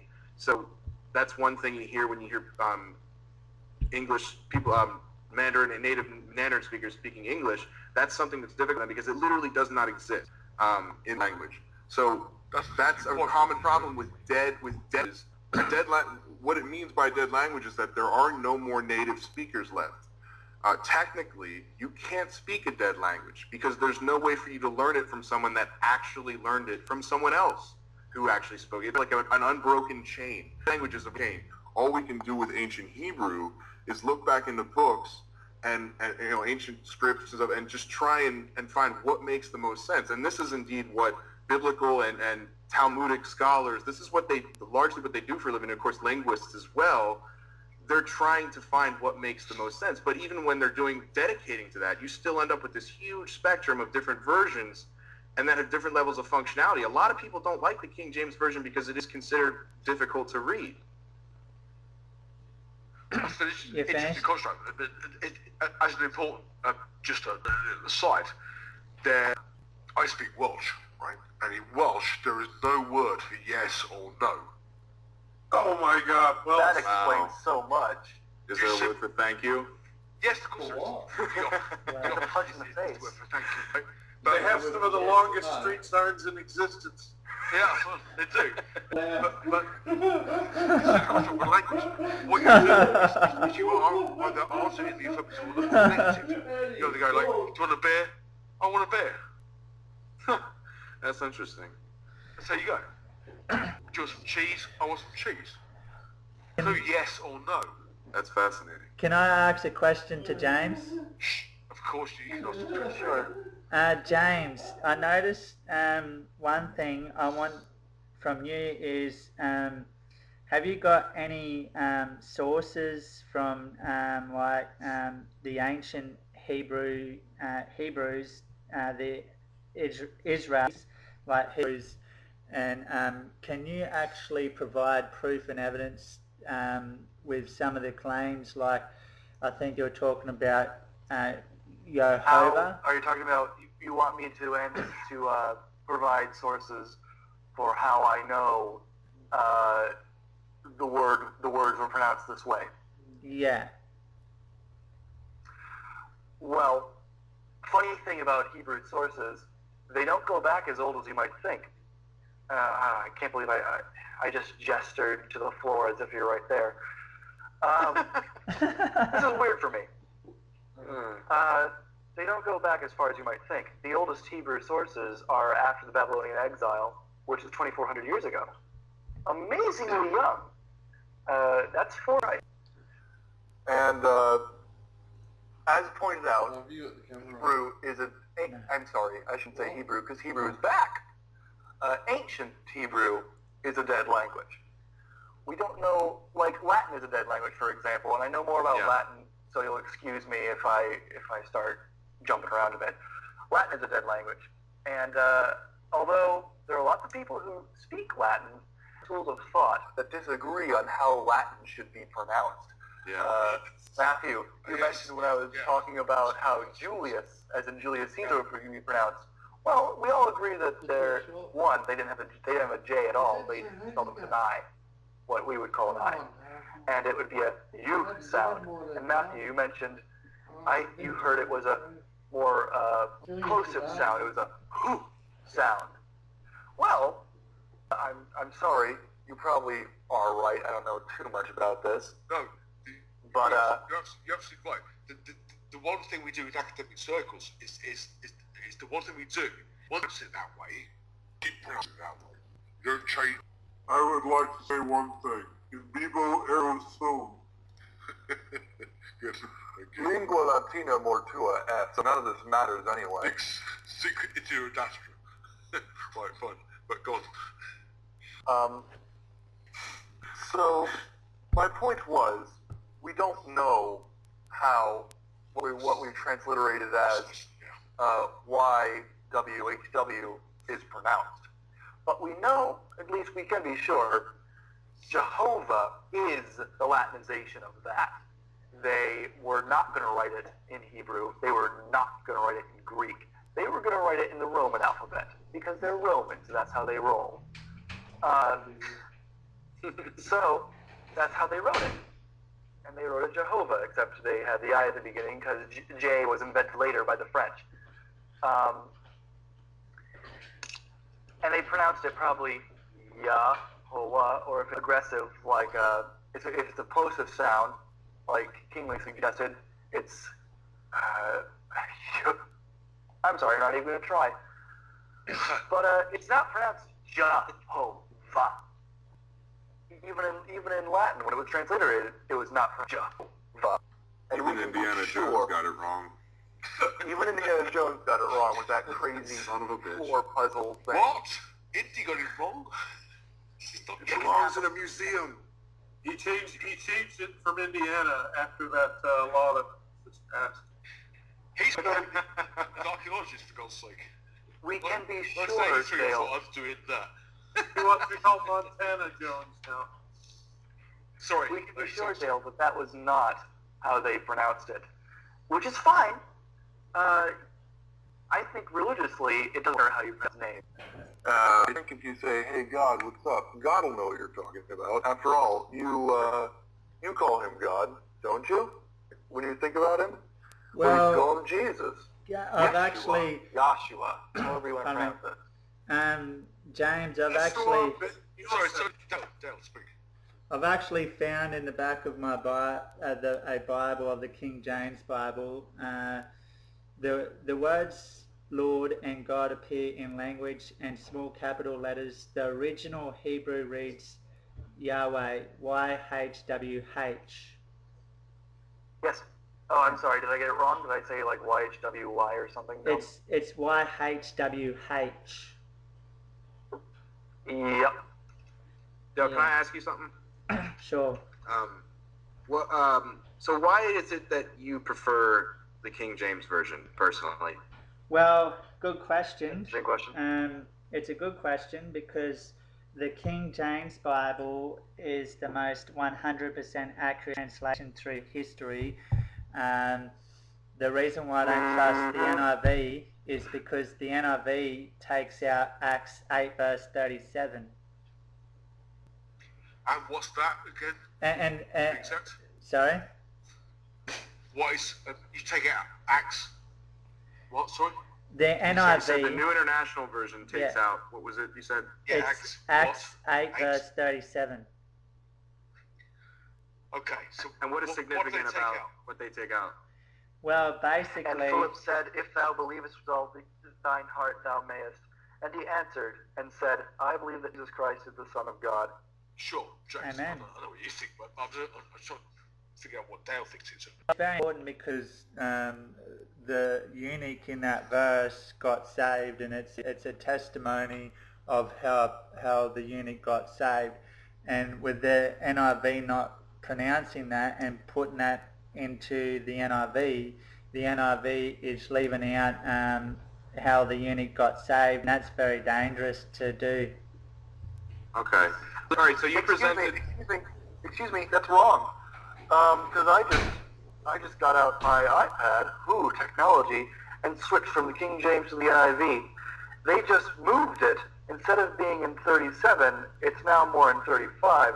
And then Philip began with that very passage of Scripture and told him the good news about Jesus. Okay, it's simplified, but it's there. That's how the NIV is. But it doesn't say, the NIV doesn't say the Son of God in Acts 8 verse 37. Oh, okay, so Dale, the NIV does say that, it's not in that verse. Oh, well, sorry. Well, what I was trying to get at, you presented. Okay, so you basically answered. Let's just assume for the moment that is true because it's actually really immaterial to my point. You presented. You've answered why you prefer the King James over the NIV, but there are many other versions out there. So why? I'm really asking, like, what is? You just read the King James because that's what you were. You said you were raised in the church, so that's just what you're used to. But you seem very, and that's fine if that's it, but you seem very confident that the King James Version is error-free, and in fact, you've made videos about this. Yeah. So I'm kind of curious, like, well, how can you know that when we've already established, and you seem to agree that there are certain things we just cannot know, cannot possibly know? Well, basically, whenever I read the King James Bible, I hear God's voice speak to me. When I look at other translations like the NIV, so I've read it, but I haven't actually got fully into it. So it doesn't move you. Doesn't move you. Basically. No, and there's more. Okay. There's go through in depth of how many scriptures that the NIV takes out. Okay, well that's fine. That's not really what I'm getting. It's not what I'm getting at. Basically, what I'm hearing is, all right. The King James Version is. Again, like I was mentioned that spectrum earlier, is more of a word-for-word, or at least closer to a word, than the NIV. The NIV is really written to be easier to understand. So there is a little more license taken with how they interpret things. So what I'm hearing from you is that because the King James Version is a little more poetic, because it stirs you the way poetry would anybody, that's like basically what I'm hearing. You're talking about the King James Version, that it has more credibility, but what I'm hearing is that it really just makes you feel better, or you find it more pleasurable to read. But I'm not hearing what it is that you think makes the King James Version superior. Again, if you just like it better, that's totally fine, but you're asserting that it's more true. Yeah. It should be noted. Can I ask you a question as well, Dale? Sure. What do you think that a Scottish king had more opinion about a Bible than anybody else? Why does his view of a Bible make it right above everybody else's? It depends which Bible you're talking about. King James. All right, King James. Well, King James was a Scottish English. king, right? King James, right? King James. King James, yeah. The first of England. King James, the fifth of Scotland, was the guy who wrote this Bible, right? You said the King James Bible, right? Yeah. Why do you think that his version of the Bible is better than everybody else's? Because he made sure that he got 100% proof and evidence of the archaeology. We've already established that that's impossible. Well, He did not do that. Dead Sea Scrolls. He did not discover, the Dead Sea Scrolls were discovered in the 70s. In Scotland? He got all his info from the Dead Sea Scrolls and from the original In Hebrew Scotland? The Dead manuscripts. Sea Scrolls were discovered in the 70s. Yes. By 70s, I mean James. 1970s. I didn't even know that. It's a good thing you guys knew that. Let's do a bit of history, right? King James I of UK, of Great Britain, right, was King James V of Scotland. He was the guy who wrote the King James Bible, right? Was it King James V? It wasn't even him that wrote it, right? It was people that he hired, essentially. To Sure, write, he didn't right? write himself, yeah, but he had it written, right? Of course, they write it themselves. He's a fucking king. What fucking do himself? But why would he have more of a view of what the Bible says than anybody else ever, including the fucking people who wrote the Bible, according to you? Well, basically, the Catholics and many other false denominations tried to have King James killed. Other false denominations. So basically, King James, he went through and made sure that he got the truth. He went and studied From it where? from the Where? original, from Israel, yeah, and We've already established that From there was where? no way for him He to do was that. Scottish. He lived in He can. Scotland, right? He lived in Scotland, and before the internet. he was born in Scotland. Where did he get the truth from? He did not. a Jewish No, he didn't. Oh, no, he did. He did Jewish person. He got the truth. God revealed the truth to him, and there's Jewish Christians, true born again Christians, not. We made it believers up. in Scotland. You're saying that You just changed your story. You said that they got artifacts from Israel, like they're doing archaeology. Yeah, and it And then we spreads said you worldwide. you said it was It revealed spreads magically. worldwide. It spreads worldwide.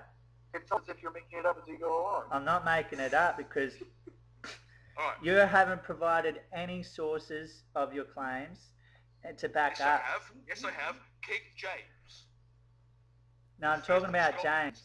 was born in Scotland. It's not like we have the Right. internet or anything. And he was King James I of England, right? And he wrote, or he had written a Bible for him, just because he was fucking easier, right? So where did he get the word of God from? He lived in Scotland. As far from God as possible. Which is you want nowhere to- near the It Middle is East. kind of nice up Right? there, though. And it rains a lot, okay? If you want a hint, he got the word of God from the Catholic And Bible. he No, sat on Catholic what's called Bible. the Stone of Scone, right? I call it Stone of Scone because it fucking annoys the Scottish. It's called the Stone of Scone, right? And he was fucking coronated on the Stone Scone, right? Right? And it was brought from fucking Edinburgh to London, right? At which point did he get the things that you say that he found them in a cave somewhere in Israel? He never did. King James went and did his research, like many other scholars. Stop, where are you getting hot? I mean, you're just you're making this claim, but obviously you got that from somewhere. You're either making it up I'm not or making someone it up. told you that. So where did you get it from? At God's which point telling me. in between God's Edinburgh telling me now, hallelujah. and London, did he shoot off to the Middle East and get his research? Which point? It's research. He researched and No, but where did he get it from? That's what I'm asking you. Listen, that's what I'm asking you. If you did research, cite your sources. What is the source that says that this king had access to the art of Israel, allowed him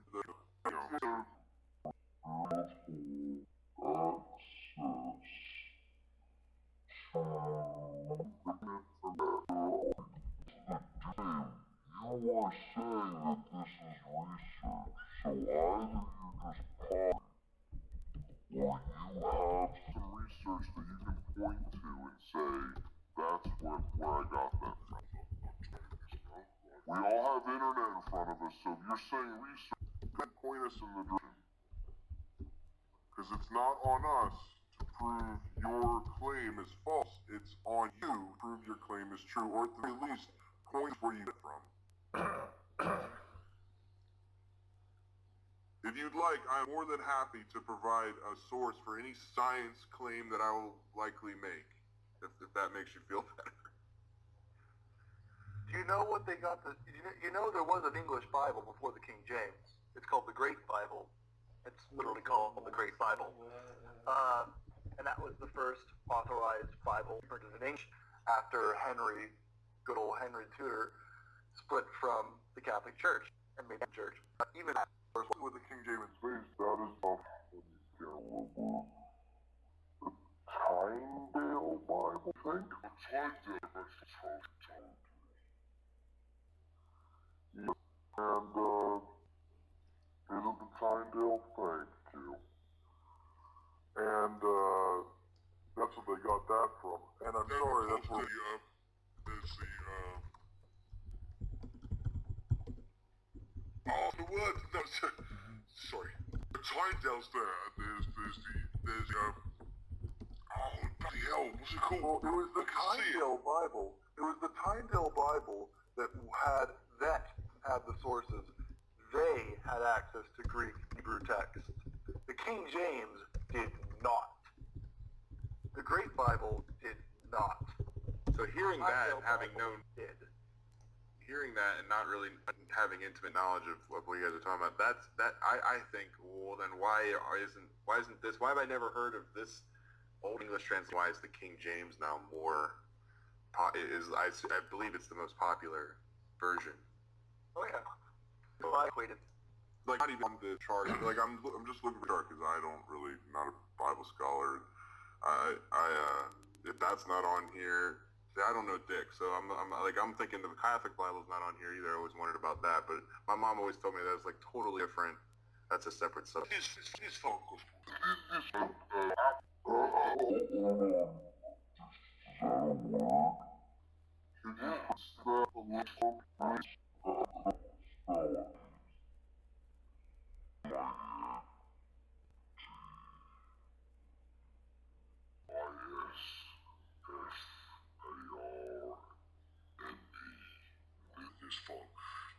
Oh, okay.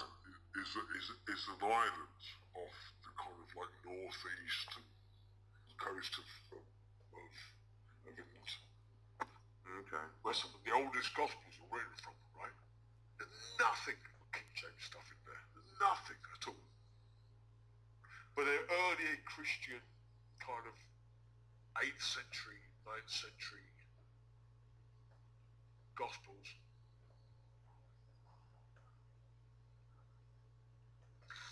I mean, again, this is why most mainstream believers, and this is true for Christianity and for Islam, and, you know, they don't take it literally because they know that falls into the trap of, well, how can you know? You already know that this is not the original Bible, the original books. So you fall into a trap of, you know, you put your finger on this thing and defined it and said, this is literally true.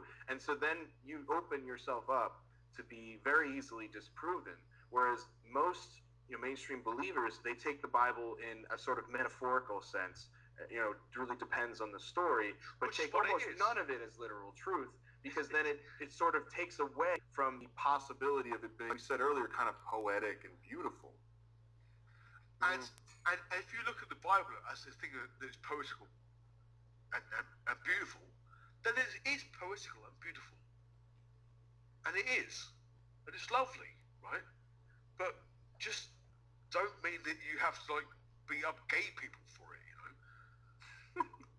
That's the beautiful thing of the Bible. I mean, I keep trying to invite my mother to this group, I can't, right? She's a theist, right? And I love her very much, right? But she believes in Christ and Jesus. That's fine, I don't really care about that. But why the hell? She doesn't think that evolution didn't happen or gays should be killed or stuff, you know? No one believes that. Get out of here, fucking hell. Fucking grow up. Dale, you still there? Yeah, I'm still here.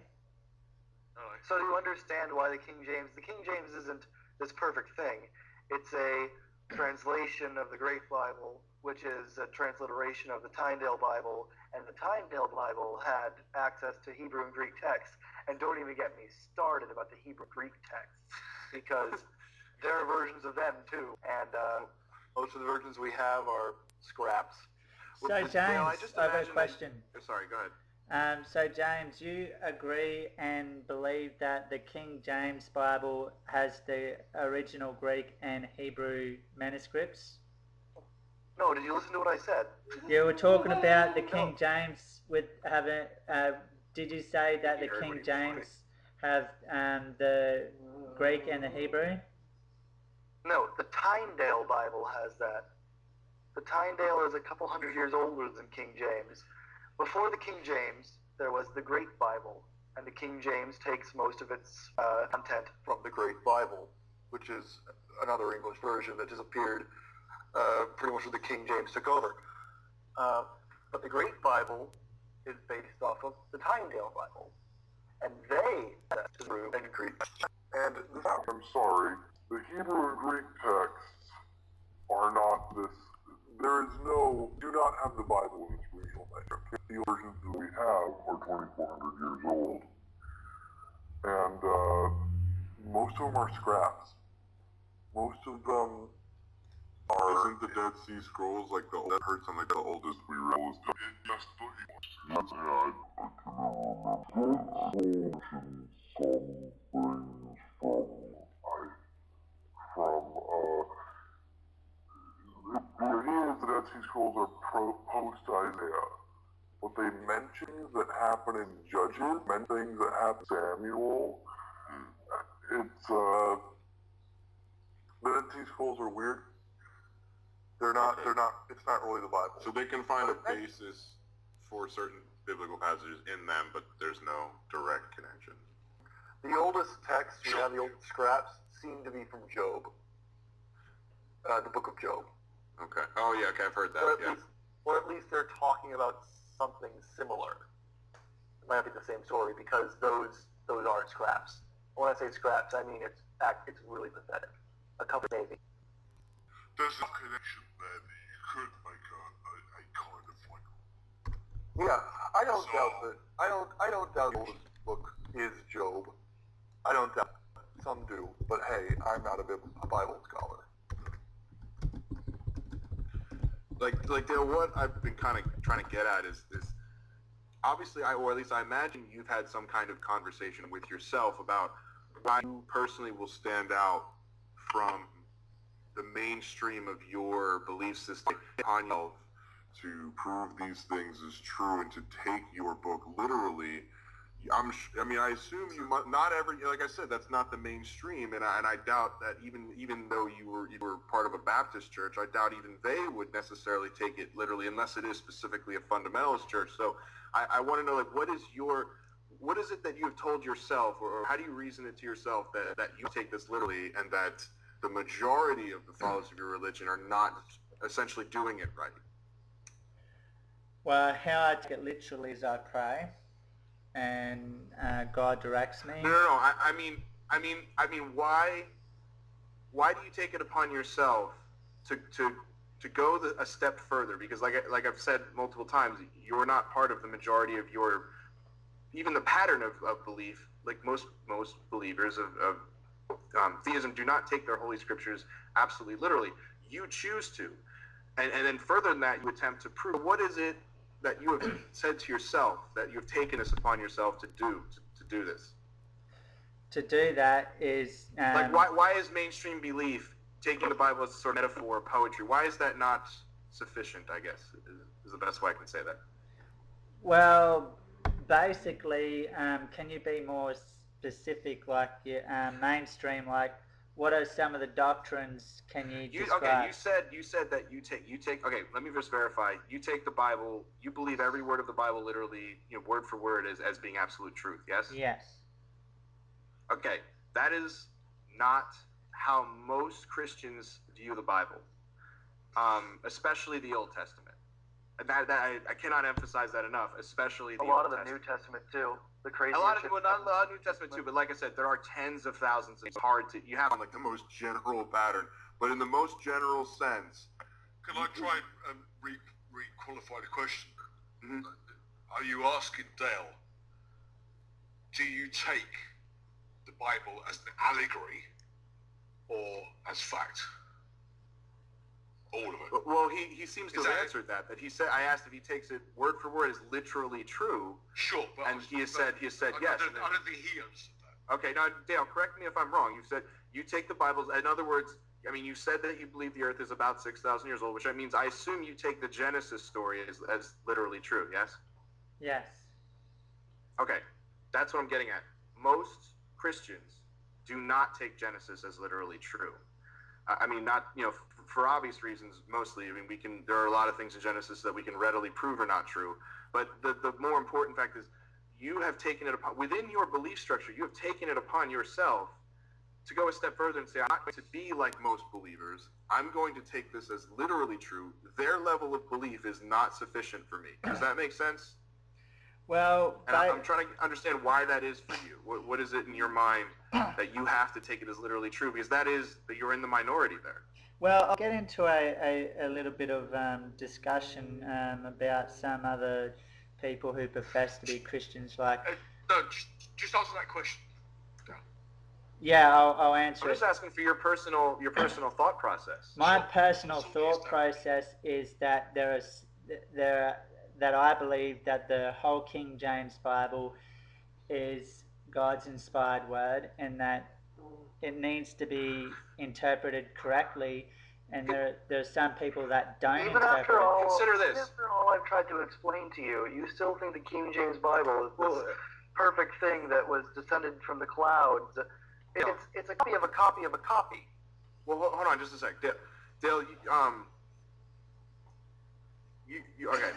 Sorry, I kind of losing my train of thought here. Sorry. You have, That's what he does to you. That's what I do to myself, man. It's nobody's fault of mine. I'm trying to understand, like, why... Okay, consider this. All right, I remember what I was going to say. Consider that the Bible is inspired by God, what is in the Bible. But you can't really claim that it's written by God. It's pretty clearly written by men, even if there's human authors in it. So, but you can say that it's inspired. Considering that, what's to say that while what's written in the Bible is inspired by God, but it's perhaps the human authors got things wrong? I mean, God is infallible, I'll grant you that, but humans are not. So couldn't the Bible that was written by men, inspired by God, still be incorrect? That is, as I understand the rationale of mainstream beliefs, that it was basically that it was, you believe that you could possibly not do it if there was something that you would be physically unable to read it and not immediately know that it was true, let alone prove things in it as being wrong. So that's what I'm trying to get at. Like, you have gone a step further and saying, not only do I take this as literally true, but that I want to go ahead and try and prove it, whereas most are happy to just believe it on faith and not go that extra step and try and substantiate it in the way that we substantiate facts. Okay, Dale? I'll answer your question. David, do you believe that man wrote the Bible? It's a fact that men wrote the Bible. So then you'll be capable of... So it's there are human authors mentioned in the Bible.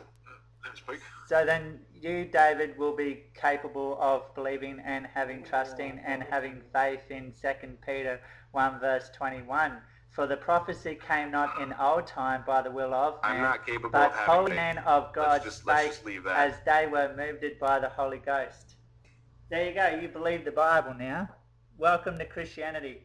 You think that's an insult to your belief system that you can just play word games and that's believe like, I know a little bit about Christianity. I was not raised completely 100% atheist. I was given a little bit of understanding of religious thinking, and If I were a believer, I would be a little bit insulted by what you just said, because really becoming a Christian is not something you just go, oh, I'm a Christian. Like it's a serious process, and I would imagine that you would agree as such a strong believer. So playing, I mean, earlier you mentioned intellectual honesty, and you actually admitted to something that was in fact intellectually honest. Now you are being intellectually dishonest by playing these childish word games. So I'm asking you a straightforward question. And You still haven't answered as to why you are a literalist, really. You really haven't answered that question. I'll answer it. Basically, the holy man of God who was spoken by the Holy Ghost in the Bible, they cannot be wrong. They read what they said. No, I'm not saying they can be wrong. I'm saying the human authors can be wrong. No. You can. I mean, if God is this perfect being that speaks to people, and He knows everything, He is omnipresent and all that good stuff, why would a human even be equipped to fully understand Him? Isn't it possible? Isn't it conceivable that God said something that a Bronze Age goat herder just didn't quite get all the way? Well, if they said God will tell them to do something, and then they don't understand it. Misunderstand. Yeah. And do something else that will get pissed. And then He sets them on fire. It happens in the Bible. For example. So why didn't this happen when the Bible was written down? Basically, if someone like the holy man of God, like they wouldn't have told a lie because you would have spotted it. It's not a lie. I'm not talking about lies. I'm talking about a mistake. A mistake is a lie. No, it's not. No. A lie is intentional. Mistake is accidental. How do you get a lie without a mistake? Sorry? If I'm lying to you, I know what's true, and I'm trying to trick you. If I'm wrong, if I'm making a mistake, it means I tell you something, and I believe it's true. But we have told you things that you do not understand, that don't seem to compute. That's what I'm talking about. Like, we'll say something. I could start talking about quantum mechanics, and I'm pretty sure it's going to go over your head. That doesn't mean that you're lying if you then try to what I said and get it wrong. That means you didn't understand. That's what I'm talking about. So, basically, if Jack says that that it's going to rain tomorrow, and it doesn't, is Jack made a mistake? Yes. Yeah. Unless, of course, he was claiming to know, like, with 100% certainty or something like that. I mean, I guess that is kind of a difficult question, actually, the way you worded it, because... So then Jack would be a liar then? James, go on. If he says it's going to rain tomorrow, and it doesn't rain, well, hey, he's wrong. But if he says it's going to rain tomorrow, so you better stay inside, and then he goes over to your girlfriend's house and takes her from you, then I'm thinking he might have known it wasn't going to rain tomorrow. The question is it intentional or is it not? Did he genuinely believe that it was going to rain, or did he know full well that it wasn't going to rain and he told you that anyway? That's really what it comes down to. This doesn't need to be ambiguous here. This is black and white. Why it's malicious. Yeah, I'm not saying that the Bible's authors were trying to lie. They were simply not as smart as God. That is literally all I'm saying. That they were not as, and that I'm pretty sure you can agree that no human is as smart as God. So isn't it conceivable that the authors of the Bible got a few things wrong that by God they didn't quite get some of the details right? Basically, I'm trying to understand what you're trying to say. I can give you an example of the apostle. The apostle How can Peter. I be any clearer, though? I don't understand. Like, what is confusing about? I'm just going to say something, right? With the apostle Paul, right? Many people in the Bible disobeyed God, so they made mistakes. People in the Bible made mistakes, but what they wrote about God. I'm not talking about the story. I'm talking about. But what they wrote about God, Jehovah, it was not a mistake, because God's perfect. He spoke to him. And there's no proof and evidence that they've made a mistake. No one in history has ever proven. God spoke to them. No one in history has ever said that the apostle Peter has made a mistake in his writings. Oh, that's wrong. And I'm not talking about one guy. Dale said, can we recap what you said? You said that nobody in history has ever made, what was it? Said that the Apostle Peter made a mistake, I think was what he said. Yeah, I just wanted to Except the Apostle Peter didn't write these things. I mean, the Bible has something like 40 Dale, something. No, I want to hear from Dale. Oh God, who knows? It's a matter of debate. Dale? Okay. Yeah, What it's do hard you... to say how. You said Was it Peter or Paul or what? I'm saying that none of, like, I'll say right now that all the apostles in the Bible, they've never made a mistake in writing about God. okay, so discuss that. There you go. Now, what if I told you that the book of Mark wasn't written by Mark, and the book of Matthew was not written by Matthew, Luke not written by Luke, John not written by John, etc. And Genesis was not written by Moses, because even Hebrew theologians admit now that Moses definitely never existed. Yeah, most Bible scholars agree that Moses is not. Most Bible scholars agree that the apostles are not written by the people that Well, it's not anything to agree on. They're written at different times. yes. But that's the other thing. I'm not proposing anything that within the framework of a Christian belief system is unthinkable. I'm talking the Bible. We know the Bible had multiple authors. We know that it was written over an extended period of time. So we're talking different people who were disconnected from one another. I mean, is it really inconceivable that God said something to just one of them and they misunderstood God?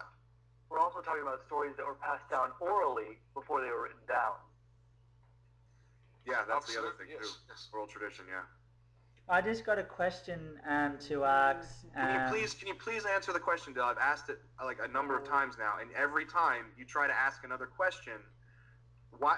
I think I'm getting the impression that you're trying not to think about what I'm presenting to you, the idea, like you're trying to shut it out.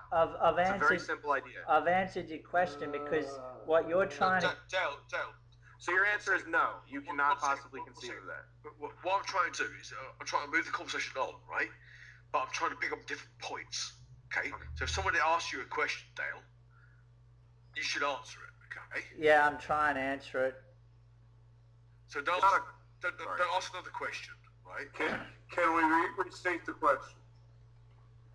Sure. Is it conceivable to you that just even one, I'd pick this, one author of the Bible would heard something from God and misunderstood it and wrote it down and not even the whole thing, just maybe a few details, and just got some details wrong because God is an infinitely complex being, infinitely smarter than any of us, and maybe, just maybe, he said some things that we didn't fully understand. Maybe he said some things that we don't even have words at all. God translates ultimate, infinite language, whatever he speaks, into our feeble tongue of whatever time, which obviously changes over time.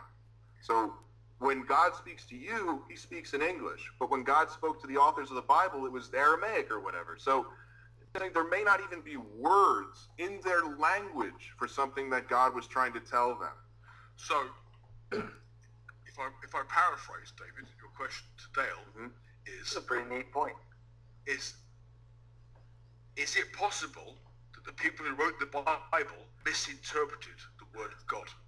Is that right? That's basically the gist of it. Yeah. You okay But with that? I feel like he would just readily say no to that. I'm just trying to add You're some right. nuance. You're right. I'll say no. Yeah. Can I give a direct example? Like in ancient Hebrew, there is no word for sphere. That is why the earth is described as a circle in the Bible. There is no word in ancient Hebrew for sphere. They have a word for Dale, ball. Well, they have a word for ball, but I don't think they use that. Don't they specifically translates as circle, if I'm not mistaken? I'm no expert on ancient Hebrew by any means, but this is something that came to my attention, that there is no word for sphere. Dale, to address any of these points, right? Sorry? David I will paraphrase again somewhat, saying to you, is it possible that the people who wrote down the words of the Bible, who are men, okay, have misinterpreted the word of God. Again, I'm paraphrasing his words, not mine, and there were some other things, other points he made there. That's the gist of it. Perhaps we'll get to there in a point. Is it possible that that's true? No, not for the King James Holy Bible.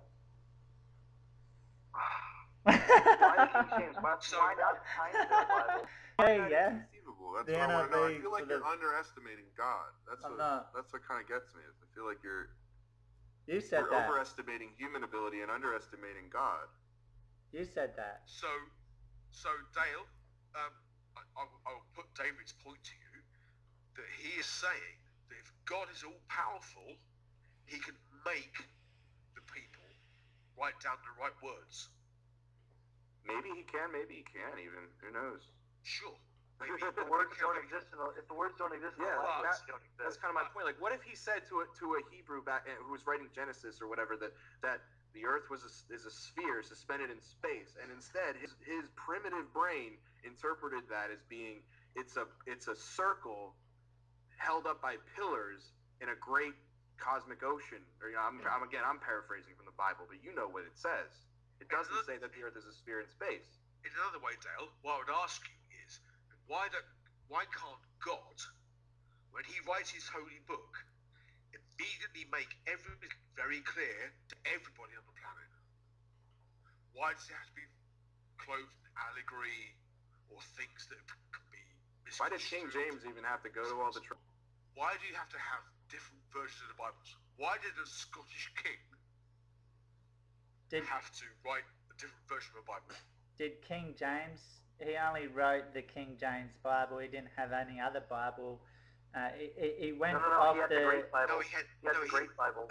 He had the lots of different Bibles. He had the Greek manuscripts and the Hebrew manuscripts from Jerusalem. No, he did not. He had the Great Bible. From That's all he had. Israel. No, he did not. How do you know that? He didn't live in Israel. He lived in Edinburgh. But how do you know that, James? Because he lived in Edinburgh. People can travel from that country to Israel, you know that. Back in the day. Go to Israel. No, but he never left. Usually British kings never left Britain. He never left Scotland. King James VI of Scotland, who became King James I of the United Kingdom of Great Britain and Northern Ireland, right? Never left this island. Like most gods. He didn't go to Israel. He didn't even go to fucking France, right? He didn't go anywhere apart from Edinburgh to London, where he sat and died. Okay? That's what happened to King James. Can you prove he didn't leave Scotland? Yes. How? Where's the proof? He did. Yes, I can. Yes, easily. That's kind of the thing. By using history. Here's the thing. It's weird. If they did have the Greek text and the Hebrew in it, which is odd. If the translation is the Great Bible, which is what the King James is based off, the Hebrew and Greek text, they didn't mention it, which is odd. But the guys who made the Great Bible, based on the Tyndale Bible, and they did say that they had the Hebrew and Greek texts at disposal. They did say that. Now, the translators of the King James never claimed that. You're saying they do. They didn't say they did, which is odd. If they had them, if I had data saying no, I got a primary source, I would brag about it. I would be like, hey, you think we should include those that we got it from these kick-ass Israeli texts? No, it's not important. Oh, okay, bro. No. I got a Whereas question. the Tyndale Bible knew that it was important. I got a question to ask you, James. Can you spell the shop? Excuse me, what? Can you spell the word shop? So the word what? Shop. Shock? No, shop. Shop? Yeah. Just what's the point? Like, there's no way that would. S-H-O-P, shop, like a shopping mall? Yeah, what do you do when you come to a green light? Whoa, stop. What are you doing? What do you do when you come to a green light in a traffic light? I think you just proved God. Checkmate. I feel like you're redirecting. Yeah, see, this is the thing, like Dale, we're trying to have a serious conversation with you, and I feel like you're not really taking this, you're taking this less seriously than us, and you're the one who's supposed to be a believer. I feel like I've been addressing you, like, I admit that I'm not a believer, but if I wanted to pretend to be, I totally could, and I feel like if I did, you would be receptive. Now, I'm not that intellectually dishonest, but I know how to think on that level, and I'm trying to think on that level so that I can kind of, communicate with you in a way where we can understand each other. But I feel like you're just kind of pushing me off. But like the largest group of Christians in the world are Catholics, about 1.8 billion of them. They have a totally different way of looking at Christianity than you do. And in addition, there are other denominations. So you're not the foremost expert on your religion in the world. There are respected theologians and Bible scholars in academia who are way outside of your weight class. So I'm trying to get you that if we're going to have a theological discussion, you can't sit there and pretend that you are the ultimate authority on Christian theology, because you're just not. And please be just children. I'm sorry if me or David said something that came off as unintelligent. We like to have fun, but I'm not going to condescend to you here. I have not condescended to you here, and I don't plan to unless you continue to write me off. If you're gonna play metaphor, first explain how to do it with metaphor. And don't redirect. I just mentioned I was trying to be very thorough about the origin of the King James Bible. Dale? And I don't know if you care or not. Dale, speak. I'm going to have to end the debate in about 5 minutes. Sure. But what I wanted to see with the shop thing is to get James to spell the word shop is to see... No, come on. You can't play word games to convert people to your religion. I already need to explain to you why. Like I said, I almost feel like I should be pissed off for the Christian who's not here, which I really wish we had more of a variety. Unfortunately, it's just you and then the four of us. But I really wish we had other religious voices here, because I feel like you're disrespecting them. I'm not saying this to mess with you. I mean it seriously. Absolutely, yeah. I agree. And you should take this seriously. It's a matter of life or death. God is a serious. That's the thing. You believe this is all about eternity, and I know Christians. I have Christian friends, and they don't act the way you act. They don't look at their faith the same way you do, and I feel like you are sitting there pretending like you're such a hardcore believer because you have to take it literally. You have to prove that it's true. But in fact, I feel like you're kind of insulting their faith and sort of what's the word? I don't know what the verb form of idolatry is, but idolizing the book instead of the God, which is what it's not really a big deal to just read the book. Theologians don't just read the book. They go beyond that. It goes into the realm of philosophy. They talk it out. They reason. There is reason. Many of them can read the original text. Yeah, and so just the games that you're trying to play, it's petty and it's disrespectful. And again, I'm not just trying to manipulate here. I mean this. It strikes me as, from you, just thinking within your framework, as incredibly just dishonest and even childish. Oh, David, let Dale speak. Dale. Okay. Matthew, do you believe you can understand science? Why are you doing this? Why are you trying to... So James... Listen. No, I understand science, yes. Alright. I understand science. So then Matthew, people of entrusting faith Prophet Daniel 1 verse children knows that well-favored and skilled and wisdom and in knowledge and understanding science, and such as had ability in them to stand in the king's palace, and whom they might teach the learning and the tongue of the Chaldeans. Christian. Understanding science is in the book. I really, honestly, I look at my Christian friends and I have a healthy amount of respect for it. I'm a Christian now. We established this Yeah. very early. James, you're a Christian now? Dale, we established Hey. I guess that's the equivalent of, very early we having a personal established conversation. talked about faith, belief, and Gnosticism is, right? Okay? I understand science. It's in the I Bible. believe in it. No, shut up. Understanding science is written in Daniel 1 verse 4. Please So if listen, you're trying to deny God, you're trying to deny understanding science. That can't be. It's not really that hard. That's the kind of thing. You made it really easy. I really feel like you have failed to understand most of what we've told you. I'm proving God to you. I know theists. I respect them because I know how they think about their faith, and I know it's not in the very childish, petty way that you think about yours. That's why their God is more beautiful and more fucking infinite than yours, because your God can be worshipped by word games. Your God is shit, Dale.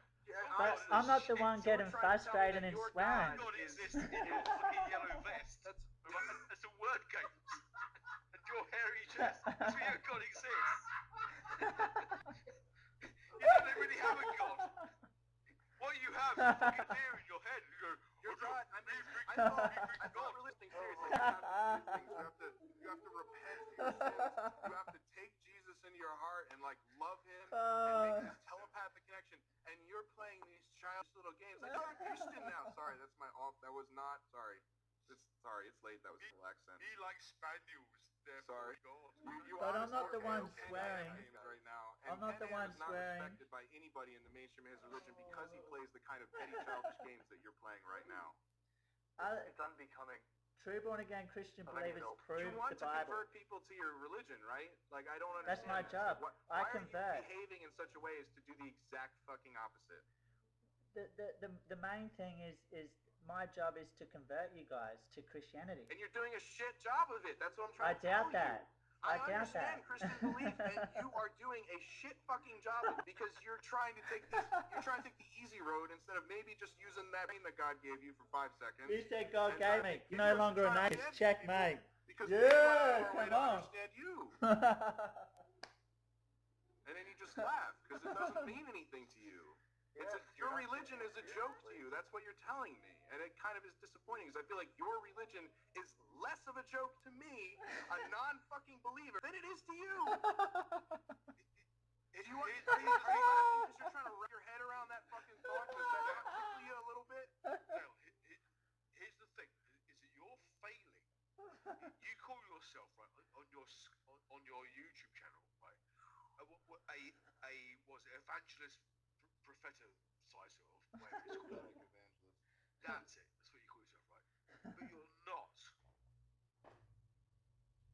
You are not evangelizing or propheticizing at all. I wish I could call my friend Antoine, who is a Baptist. What you're doing a Baptist is being really silly. And I mean, I don't know that he's a self-claimed Baptist. He goes to a Baptist church. That's why I thought of him, because you mentioned that you go to a Baptist church. That's he good. does as well.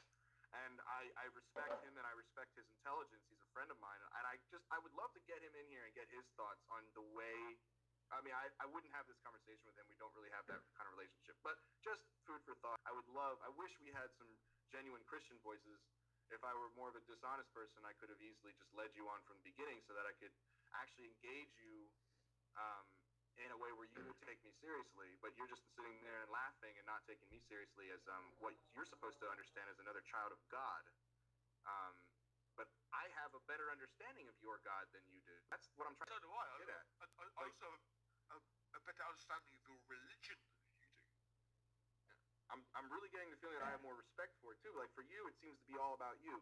You got to make these silly YouTube videos and make it all about you when there's no need for that. I make it all about my eternal Savior, Jesus Christ. Since the advent of science, rational thinkers are not necessarily interested in eradicating religion. Love if it was go quiet. In the meantime, we're happy to live and let live. You are not doing that. You're not happy to live. Like fundamentalists, you have to prove it. You have to convince us, and then you have to lie. That's the thing, you are lying. You have told lies about your religion. Did you know that my philosophy is forgive and let live and forgive? here's the thing, right? I want religion to exist in the world. I want it to exist. Oh, that's I good. have no problem with religion existing in the world. Only good religion. Any religion, no problem. Only Christianity. I want it to exist. You can't forgive somebody.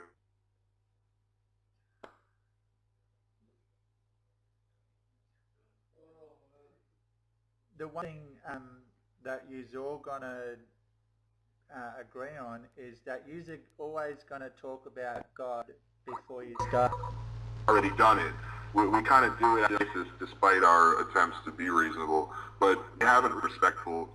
It's not just been laughing everything we're saying, and I feel like intentionally trying not to understand, trying to be intentionally thick so that you can kind of claim ignorance and keep basically just keep repeating the same things you make videos about. I don't know if it's clear to you by those ratings that you're getting, but nobody is convinced by these things, not people in your own religion. They don't take you seriously.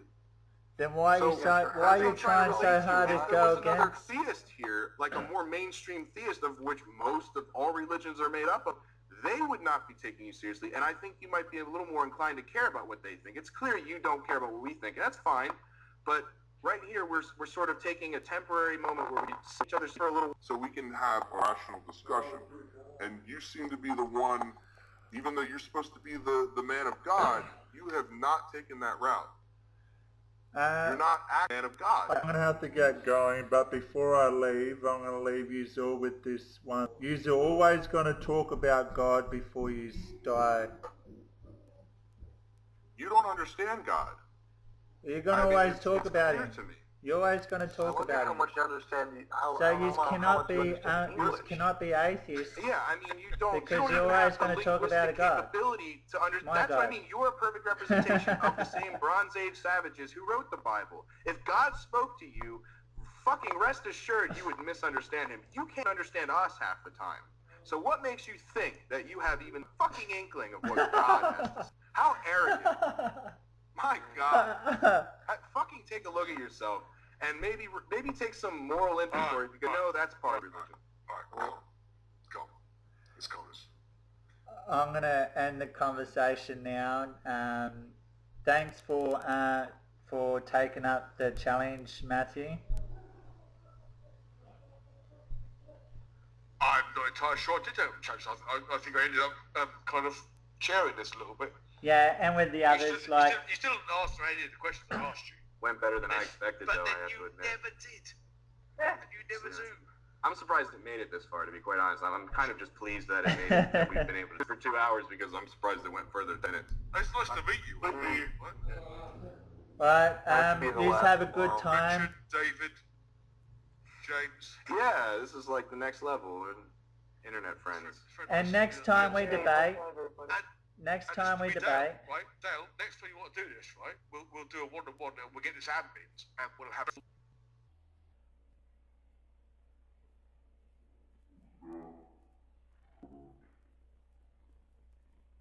Yeah.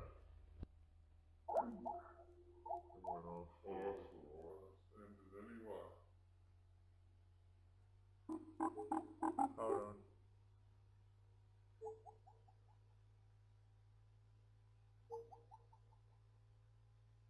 There's a problem with the Skype.